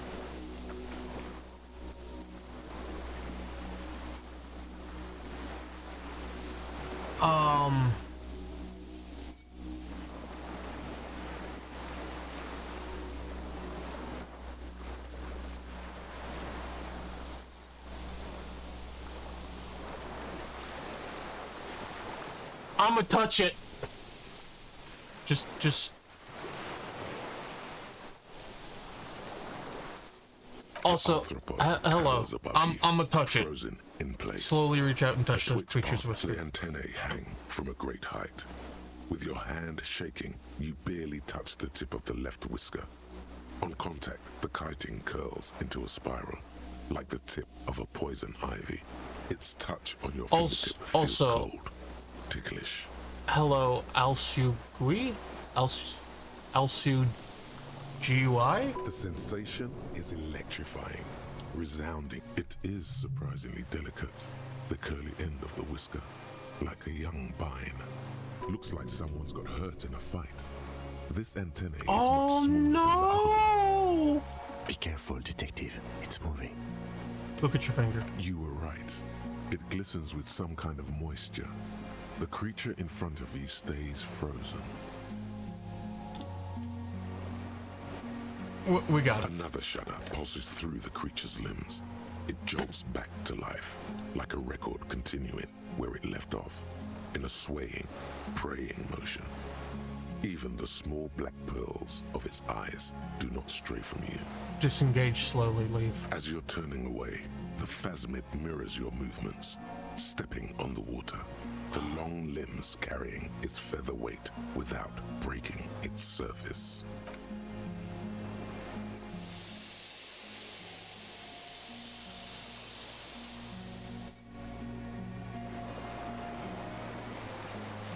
Oh my god. Oh my god. Just like that, it's gone.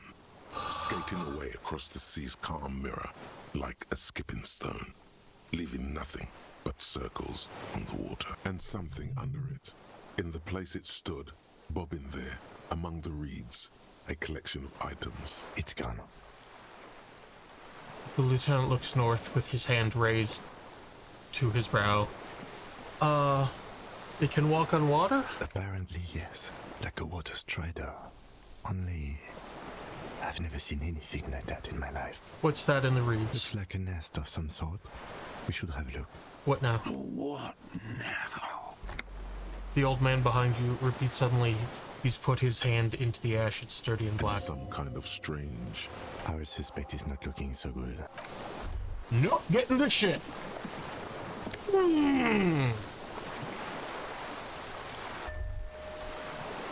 Mother. Brother, you've managed to collect all the armor pieces.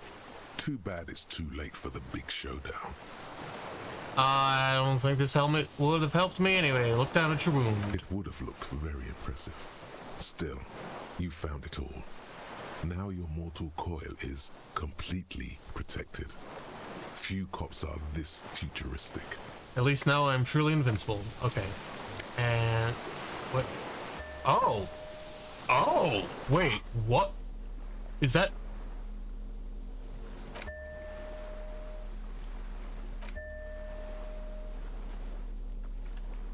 neat.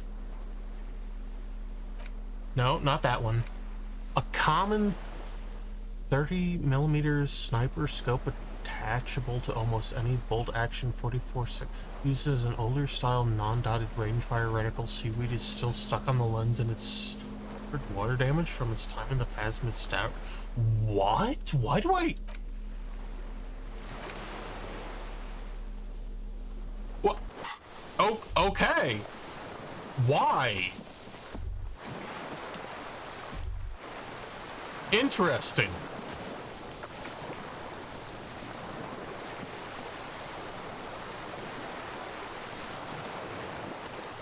Huh, okay, well. What is it? What do you want from me? I can't go. Sure, how could you not see the Phasmid? He stares at the reeds and falls silent. The man does not respond. He keeps staring, black eyes glazed over and bulging from their sockets.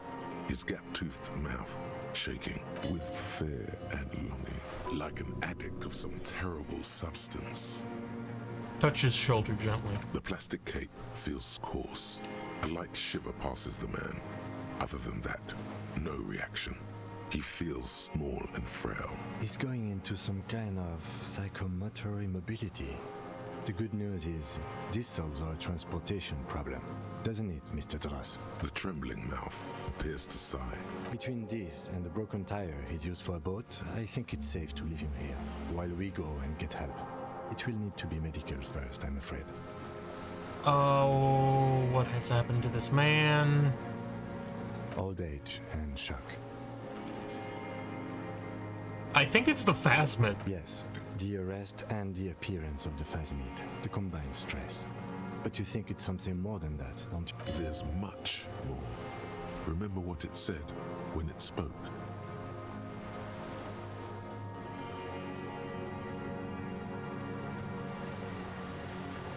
It's definitely toxic, the Phasmid. It told me it is. Told you? Yes, good. During your long staring match, I understand. He looks at the man, then you.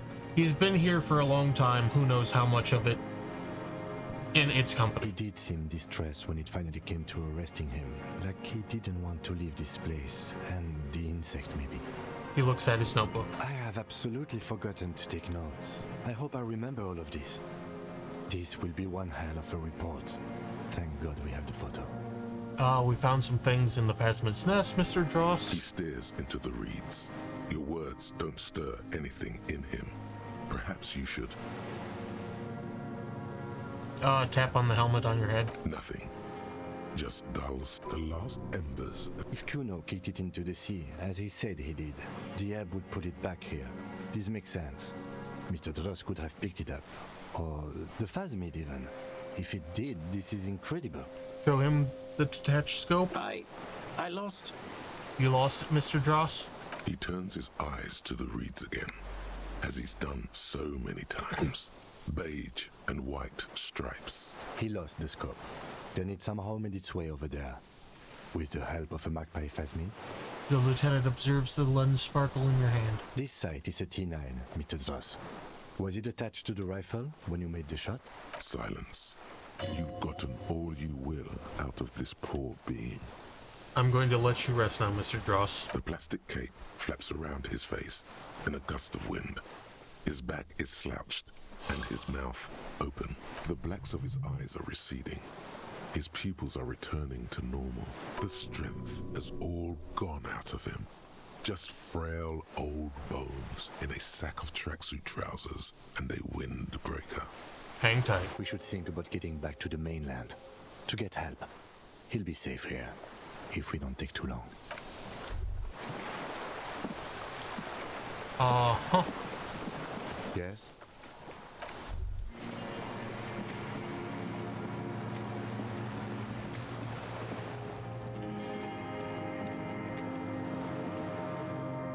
Oh my... That would...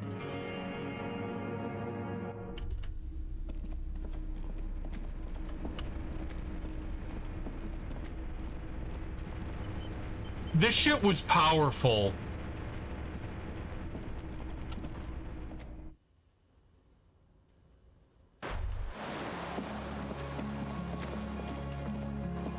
Are they gonna...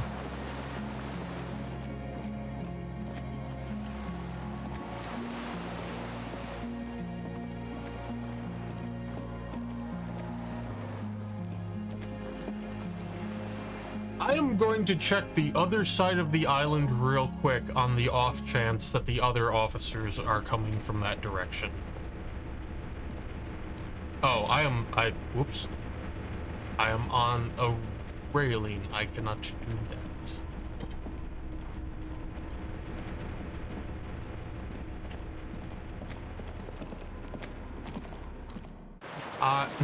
You know, I can potentially break open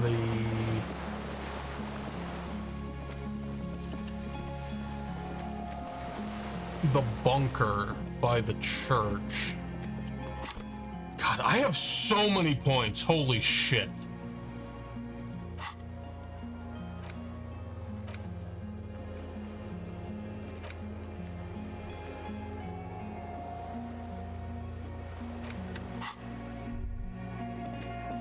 I am... Oh. Okay. Okay, goodness. That's a lot. Yeah. I'm just gonna be like mumbling incoherently until I finish the game now, I feel like. Because, my God, so much happened. So much.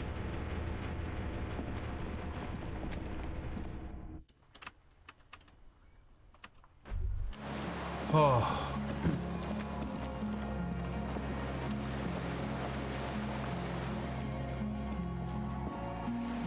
The skiff is swaying on the... We are done here. He says, adjusting his glasses as he looks out over the water. The skiff rocks gently under your weight as you get in. The ride back, but for the sound of conversation on the water. Two men and a woman stand on the concrete square of a nameless village. Looking at a small yellow boat, you reach the jetty and climb out of the skiff. Sup, nerds?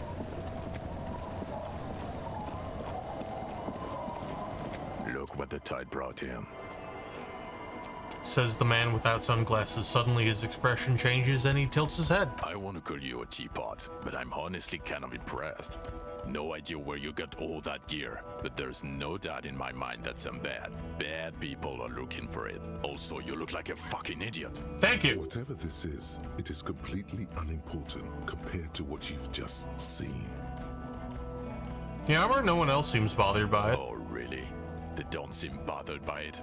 That's because you're a cop in an exoskeleton. Yeah, I'm a cop in a goddamn exoskeleton. Actually, are you? Are you still a cop? There's so much disco going on, it's hard. Vic, calm down. Who are you people? Hello, I'm Trent Heilerstadt. I believe we've met on several occasions. Wait a second. I'm your goddamn partner, Jean Vicomar, and this is your special task force. Or what's left of it. He says, gesturing towards his companions. Special Consultant Trent Heidelstam, Patrol Officer Judith Minot. Hi. We've come to scrape what's left of you off the pavement. Lieutenant Kim Kitsuragi, Prison 57. We've just come from the island, where our investigation led us. We might need your help with something later. He adds, suddenly regaining his confidence. As if he recalled that he's in fact a decorated police lieutenant and not a naughty boy. But this is clearly a departmental matter, so I'm going to leave you to discuss it among yourselves. Thank you, Lieutenant. It's good to meet you, Lieutenant Kitsuhagi. She says warmly, flashing the lieutenant the tiniest of smiles. What is this about? Ari, we want to help you. Trent, I believe this is where you come in? I don't quite know what I'm doing here. I was asked to participate as an expert. I think I need to manage your expectations a little. I'm at best an enthusiast in cognitive science. My background is in something else entirely. I engage in neurology on a merely theoretical level. In fact, I should probably get going. No, Trent, it's too late. You're part of this shit now. What have you got to say for yourself, shit kid? What does he have to say for himself? He left you to catch the bullets.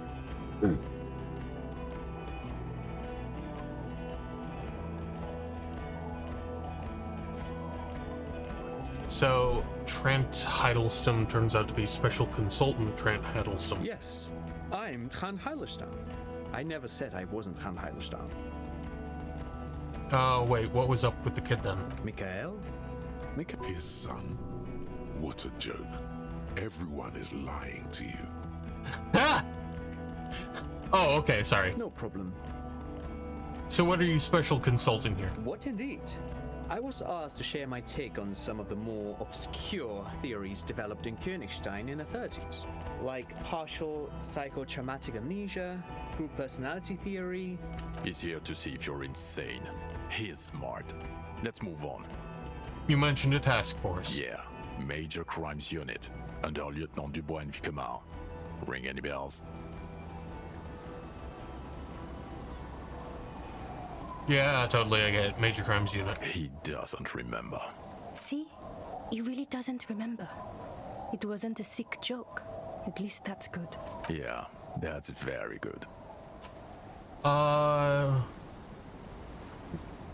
Where have you been all this time? There was a mercenary tribunal. God damn it, Harry. He shifts his weight, crosses his arms, and looks you in the eye. You told us to fuck off. You said we're cramping your style. Your detective god. Fuck everything. All we burn.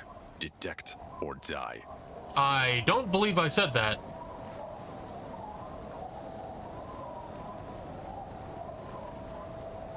I said all those things. I'm not like that anymore. Yes, you're sorry. You're the sorriest cop who ever lived. Nothing has changed, Harry. I've heard this repentance shit a million times over. No. None of this is ringing in the bells. Move on. The bells aren't ringing because you have brain damage. Trent, this is where you come in. How bad is it? Well, he doesn't have visible tremors, he talks without slurring, he can drive a boat, he's standing, reasoning. All good signs, but complete retrograde amnesia, episodic and semantic. Meaning, you forgot both who you are and the definitions of money, Isola. As displayed in the station call, our interactions with him, and I don't want to be a snitch, but also mine with him before when Harry did not seem to know who I was. It's all very interesting. Interesting? Yes, interesting. I have my theories, but I would like to hear Harry's thoughts first. Harry, what do you think happened to you? Neurologically, psychologically, and why not socioeconomically?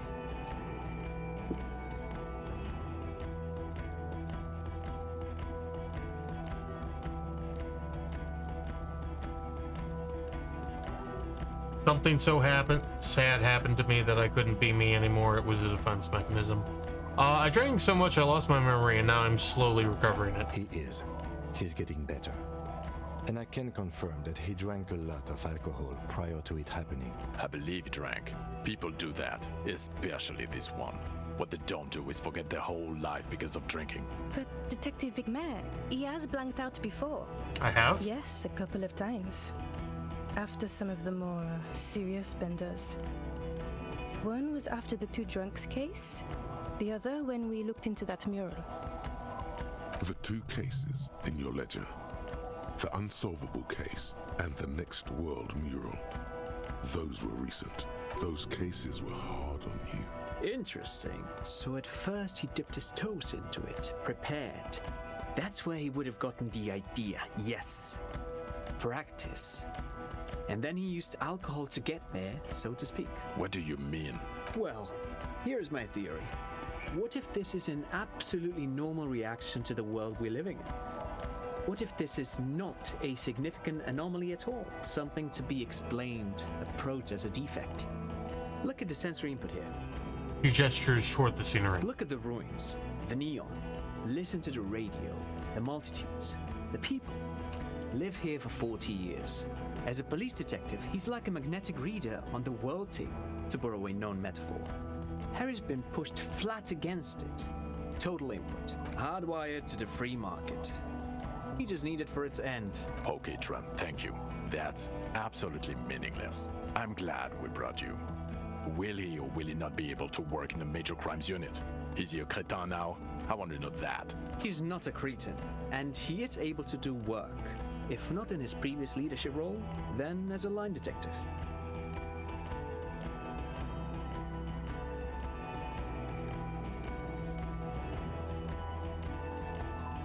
Line detective is good for now.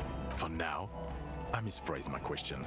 It should have been, is he able to put his clothes on and use the body? Or do we need to get him on a disability pension? They can keep that pension. You're rock solid. You can put your clothes on hard. What now? Now nothing. Now we're just going to stand here. Just stand there. Yeah. Just stand there. It's cool. Really? No. Now we discuss that. What the fuck did you do to a motor carriage? Why is it there, Harry?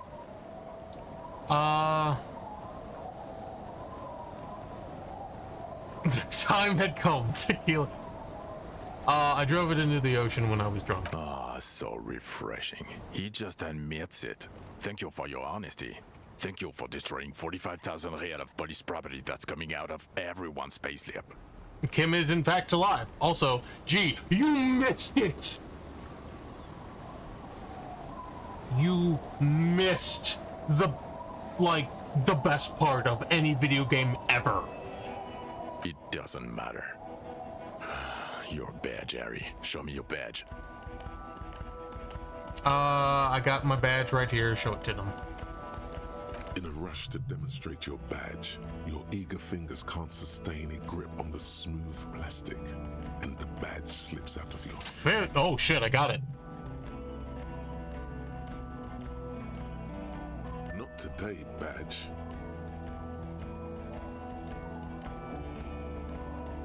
The drama is unnecessary. I got the badge all as well. And your gun? Yes, unimpressed by the piece of plastic in your hand. Having your badge and gun are natural states, not achievements. I upgraded my gun to a rifle.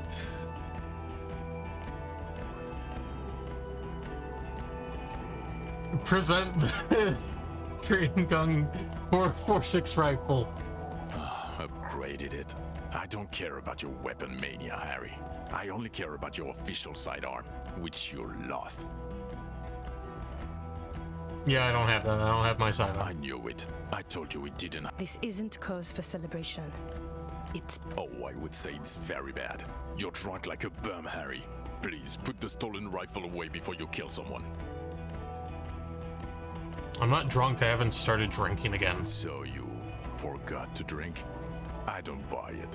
Why do you smell like a corpse then? Because I'm wearing corpse armor, dumbass! He's wounded. It's been a long week and he's handled an actual corpse.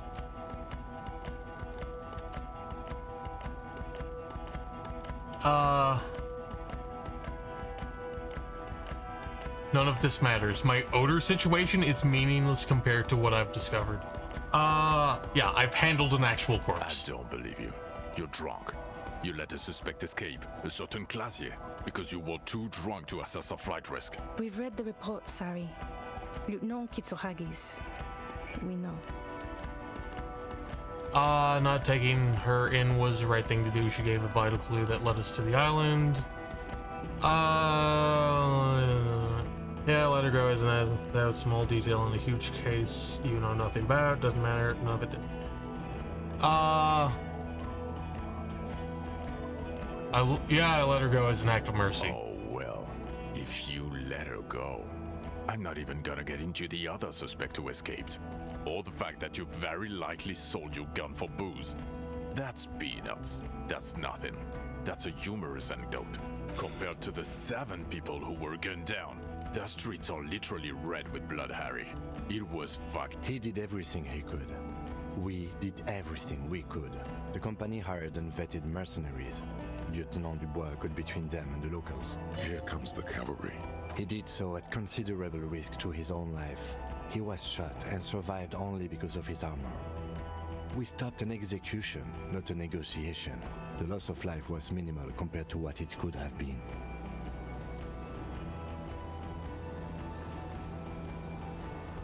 I also solved the case. It solved all of it. Detective, it's better if I do that. He says in a little. It's so much better if he does this. Thank you for the input, Lieutenant Kitsuragi. I didn't mean to suggest you didn't handle the situation. He brushes a stray strand out of his iron cuffs. You spent the week with him on this case. What is your take? On the case? On Lieutenant Geoffrey Dubois. Well, the drinking, the gun losing, also losing the badge. That's all true. Although he has not been drinking on the job this week. See? 1 week. Then there's the self-flagellation issue. He likes to apologize profusely, making it sound like he's guilty of at least first-degree murder. It's not a good communication strategy for an officer. It's worrying, especially considering his political views. Detective Dubois is, as you may know, a Mazovian socio-economist. He wants to liquidate the ruling class, which, again, for a police officer, is a little odd. You should yell something. That is not a good idea. Yes, let's let the big boys talk. And then there's the motor carriage in the sea, and the constant smoking everywhere, all the time. But despite all this, he is a great detective. One of the best I have seen. What smoking? I haven't smoked. Wait. Did I have... I think I had 1 cigarette. He can talk human beings into telling him everything. And he doesn't stop. In all the time I've spent with him, he has not once stopped pursuing leads, however far-fetched and tangential. He is tireless, madly driven. Well, except that one time when he stopped to sing karaoke, which by the way was a valiant effort. He really sang his heart out. Yeah, it was what it was. Other than that one time, he has tirelessly worked on the case, and he solved it. We have a confession, a murder weapon, and the perpetrator, locked on the island right now. He apprehended a straggler who stayed hidden for 50 years, ever since the revolution, who's probably committed other murders over those years. Oh, and he also discovered a new species. I like how Kim just kind of like... A new species? A colossal stick insect. It was on the island, camouflaged as the reeds. It unfolded from the reeds. I think we may be dealing with the Insulindian phasmid. He takes out the photo and shows it to the officers across the yard. Thick white snow falls all around you. Flakes stick to the glossy photo of the phasmid. You hear gasps beneath the howling of the wind. As you can see, it's about 3 meters tall. In fact, we think it may be the largest land invertebrate ever discovered. So, as you can see, I'm a pretty okay detective and an absolutely giant communist. Fuck fucking hell is that? Is this somehow connected to the case? Detective?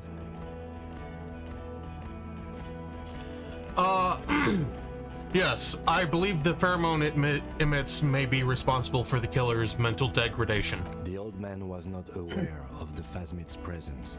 Exhibiting a strange, atypical dementia, he fell into a stupor after its appearance. So it is connected. I must say, this is absolutely extraordinary. I don't even have words for it. Yes, it really does make it hard to fire the drunk. His tired eyes follow the photo as the lieutenant puts it away. This is a very, very sad man who has just seen something that's made him forget his sadness. Now you make your case. Now is the time. Now or never. The previous head...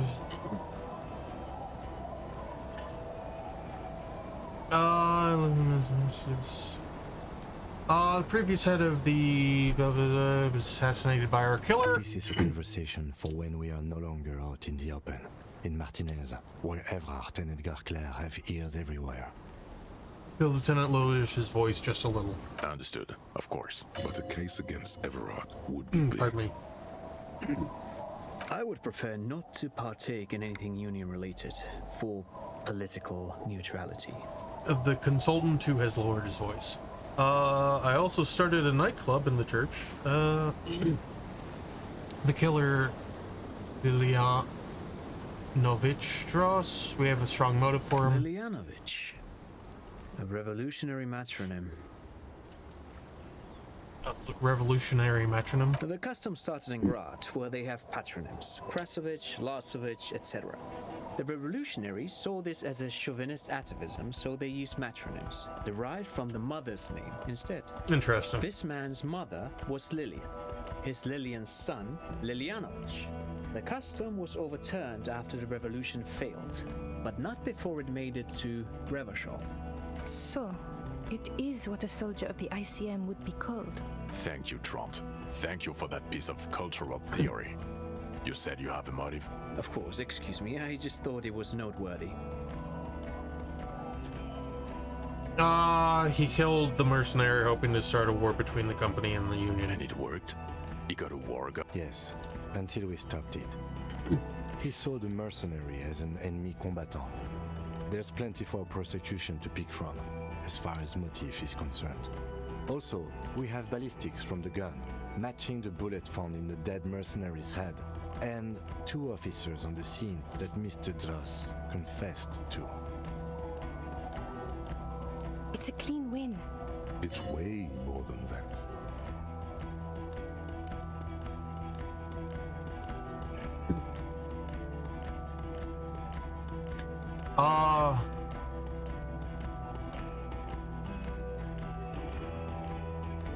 I'm still not completely satisfied with it. It could be just a little neater. Get over yourself. You're not a perfectionist. You're a cop and you did a good job, with a lot of help from Lieutenant Kitsuragi. It's true. Kim did help a lot. And none of this can hide the smell of booze on the wind. He buttons his jacket. God damn it. Doesn't it ever leave? It is there. Like in your bones or something. It will pass in time. I am going to mention the nightclub, because I am very proud of that. I also started a nightclub in the church. What was that? It sounded like you set up a nightclub in the church. Yeah, I did. Some kids, I did some kids of solid. Turned their lives 4 around. kids were living in a tent on the ice. They were going to drown when it melted. It's not optimal, but the building was abandoned, so he put them in there. It's okay. It's not that okay. Get off this subject now. There was also a dead man on the boardwalk, missing person I found. Yes. Fallen through a gap in a boardwalk. Drunk. How did you know I found him? The body was transported to Precinct 41, our morgue. I had Tilbrook and Mullins take care. You're not the only cop in the world, Harry. This all comes back to us. Still, good work with the missing person, Detective. It's still a point for you. No denying it. So, what do you say? Want to take this hot shit back? Point to yourself. I don't want to, but you discovered a new species and solved the murder. Gee, I don't think Kim is that creative or insane. So I have to. Jude. Anything that ends the trial is okay with me. A quick nod. Agreed. The public relations potential of this is too valuable to let go. Okay. We have vehicles in the square, and the perpetrator needs to be taken into custody. Let's go. Now you will finally get to know who you are. Wait, I have a few questions before we go about who I am. The man looks westward, impatiently, jingling his car keys in his pocket.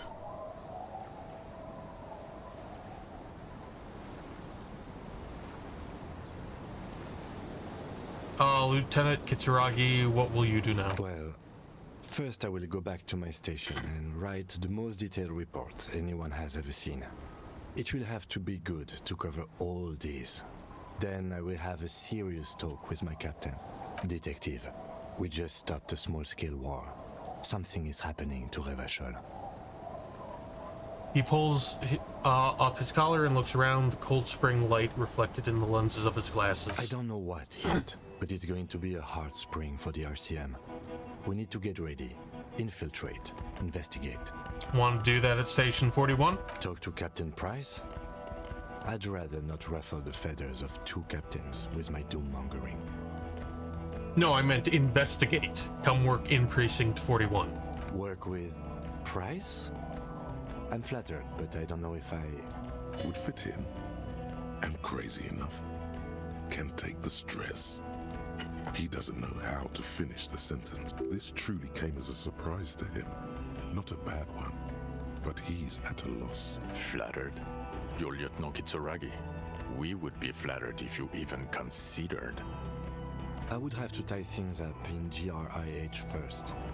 But, I mean, whatever is coming, Jamrock will be more central to it than the harbor. The lieutenant turns very serious all of a sudden. And we also have a huge caseload, Lieutenant. Piles that we need to get back to. Mountains, even. I do like the sound of that. Yeah! Yeah! I just got the Recruit Detective Kim achievement. Yeah! He's Fuck really hero. considering it. The Phasmid, I need to tell Lena about it ASAP. Who is Lena? A cryptozoologist. She lives in Jamrock on Tabernacle. She told me about this Phasmid. Tabernacle? It's on the way over. Near where you live on Perdition. She looks at Vic. Fine. If we're gonna drop you off anyway. She and her husband were conducting the search for the Phasmid. It's their discovery, in part. They should know as soon as possible. It would do you good to deliver some positive news for a change. She is going to be over the moon. Yes, she is! Watch out, or she'll faint. Who am I? Who are you?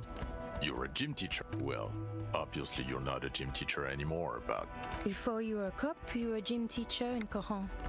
It's getting really cold outside. Should we maybe... Harry, it explains everything. The running around, the jumping, the bicep girth, your inexplicable facial hair. What collection of foul sportswear I've amassed! Your love of retro-style dance music? How you're able to perform a 360-degree spin kick? Has your backstory changed? The raw, robust stamina output. Also, this guy. Just everything about this guy. When was this? When was I a gym teacher? In your 20s or late 20s. You've really let yourself go since then. You said I was in Coron. I was a gym teacher there? Yes, you taught gym in Coron. I believe that's the term. Taught gym at a high school. You were a high school gym teacher. The smell of sweat and glue. High school. Harry, your goings-on with Kuno, Andre, Acel, the whole thing on the ice. That's why you are so juvie. His smirk suggests barely contained laughter.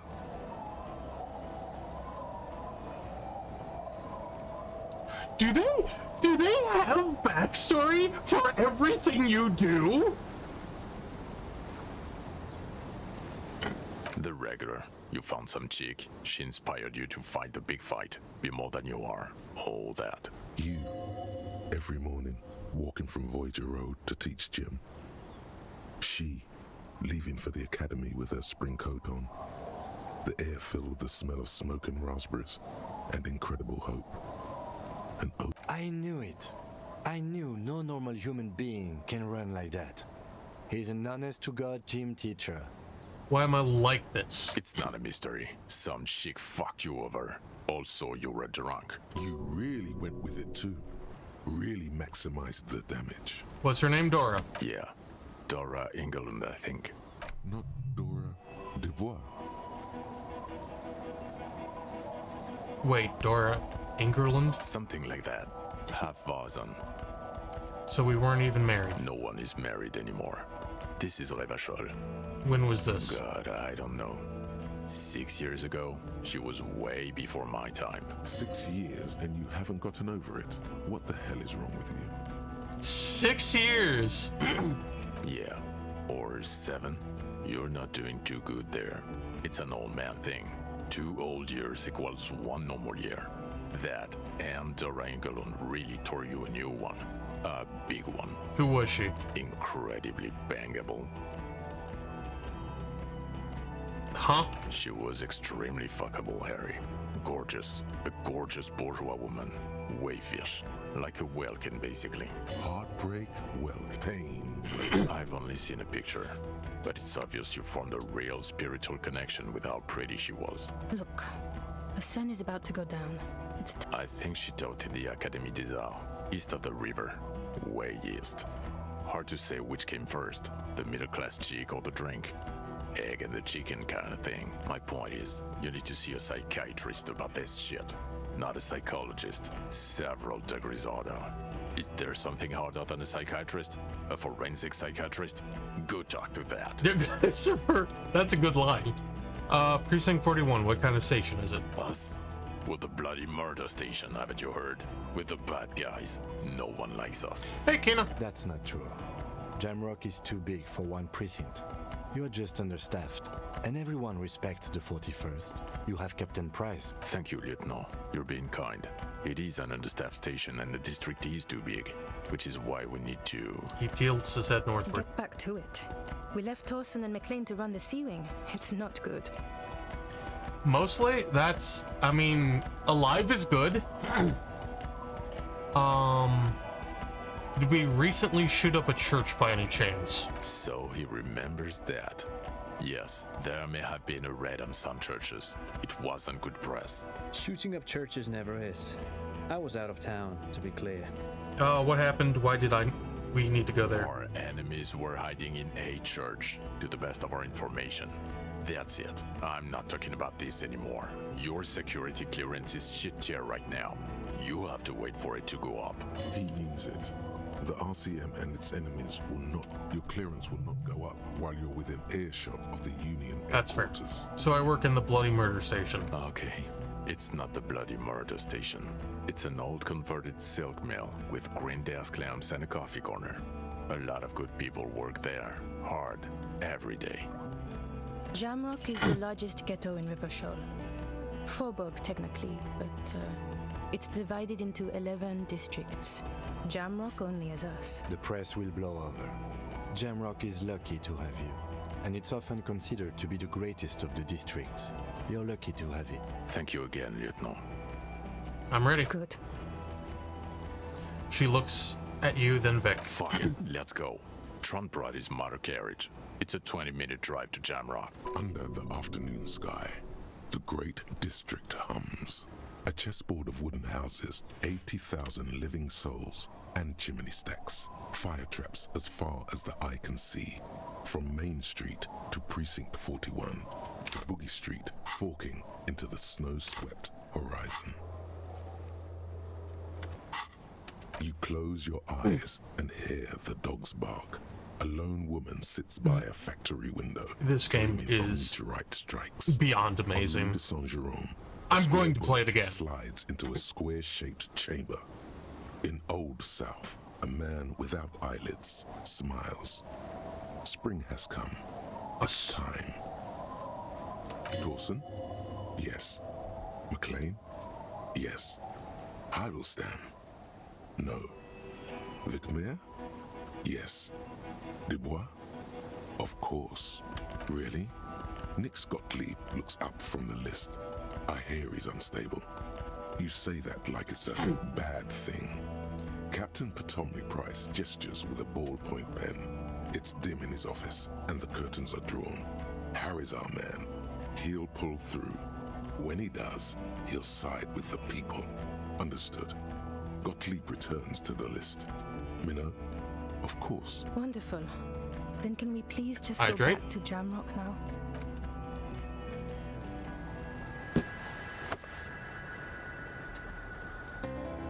Stretch. Oh, good crack. Posture. Thank you very much, Kina. Man, this game kicks ass.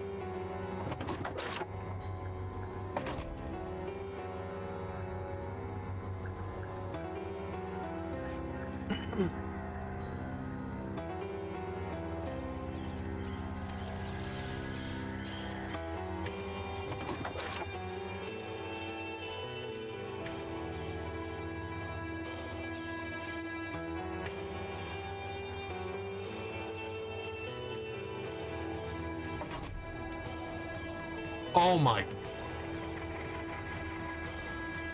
It is what not a human? Everything there was human.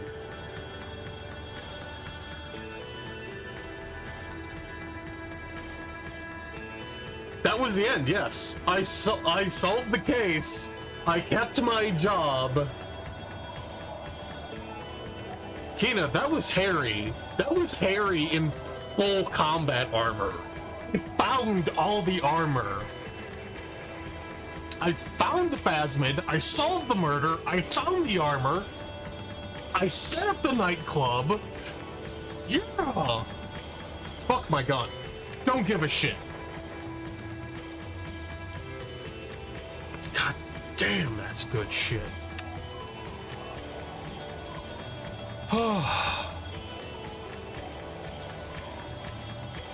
All right.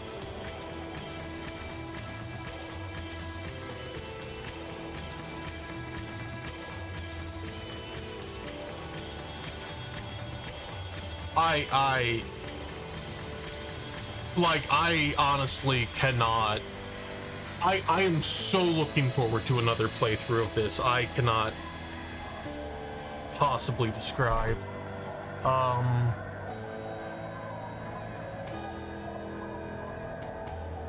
Now the question is, who are we gonna raid? Also, like it's just I was questioning if I okay. Like last session, I was questioning if I was even going to be able to solve the case.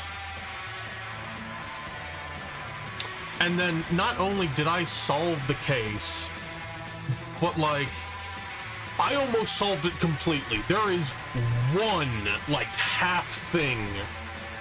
Like I didn't get the motive perfectly, but I got it well enough. Actually, you know what? We're gonna. I'm curious if there's going to be a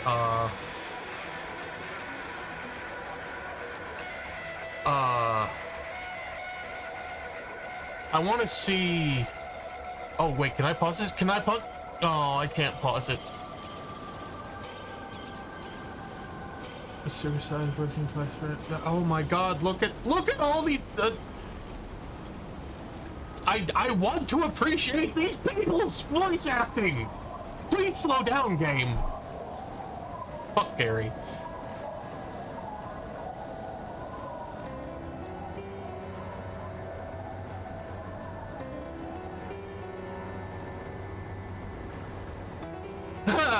Piss fat.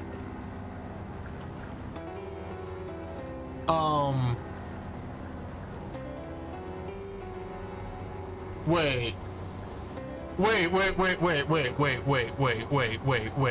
You're telling me there's going to be a Disco Elysium 2?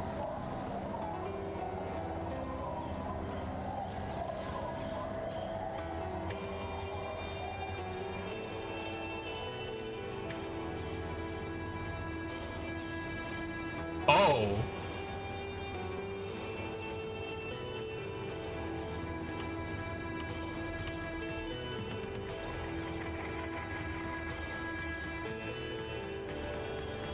There are rumors.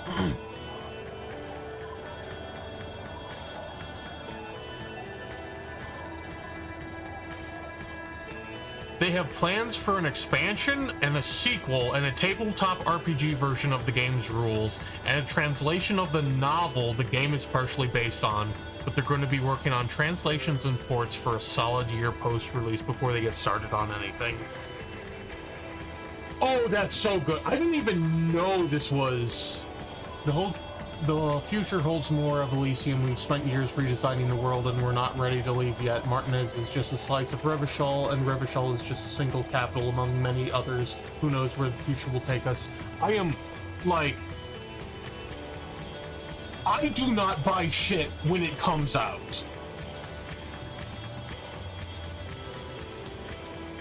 I am buying literally everything that these devs put out, unless I'm like living on the street the day it comes out, or the day I become aware of it. And yes, this is just, yeah, I never pay full price for anything. Day one, G. Like,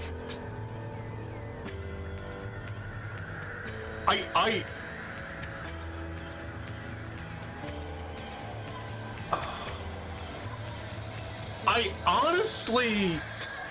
Okay, you know what? I honestly feel kind of bad, because I'm sure, I am positive that I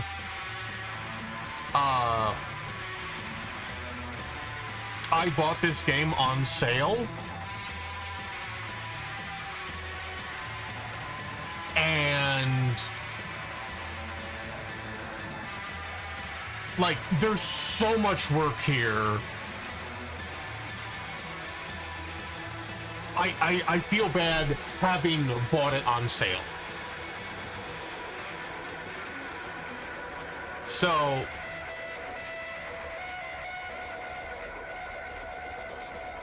you know,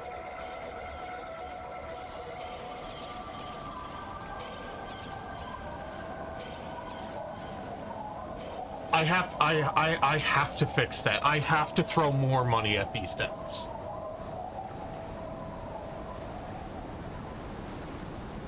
Because, like, I can't not...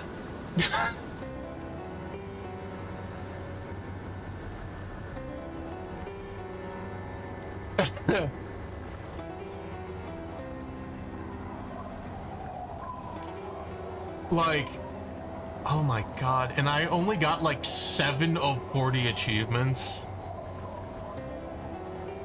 That's amazing.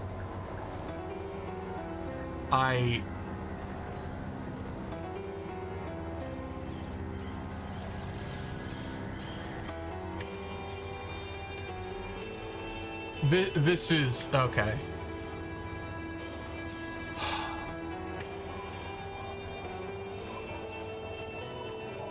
These guys.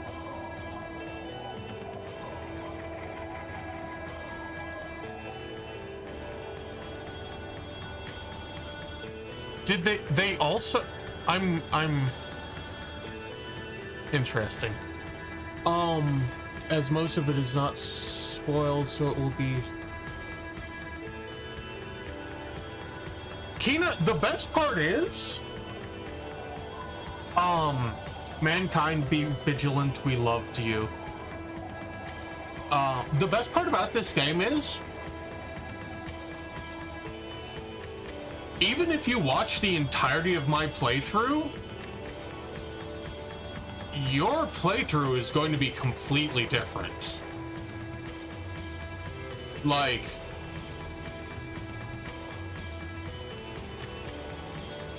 I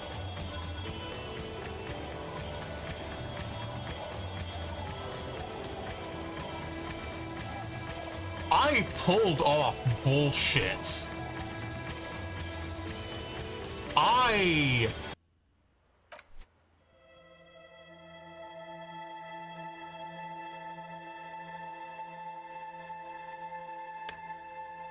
Gee, you missed it. But I did like a Hail Mary? I don't remember what the roll was for, but it was literally a 3% chance. I needed double sixes. And I was like, I'm not getting this. Fuck it, roll it. And I got it. And it was something dramatically important. Because I was kind of crestfallen, like, this is important. I can't solve this. I'm not getting this. And I was wrong. Because the game likes laughing at me.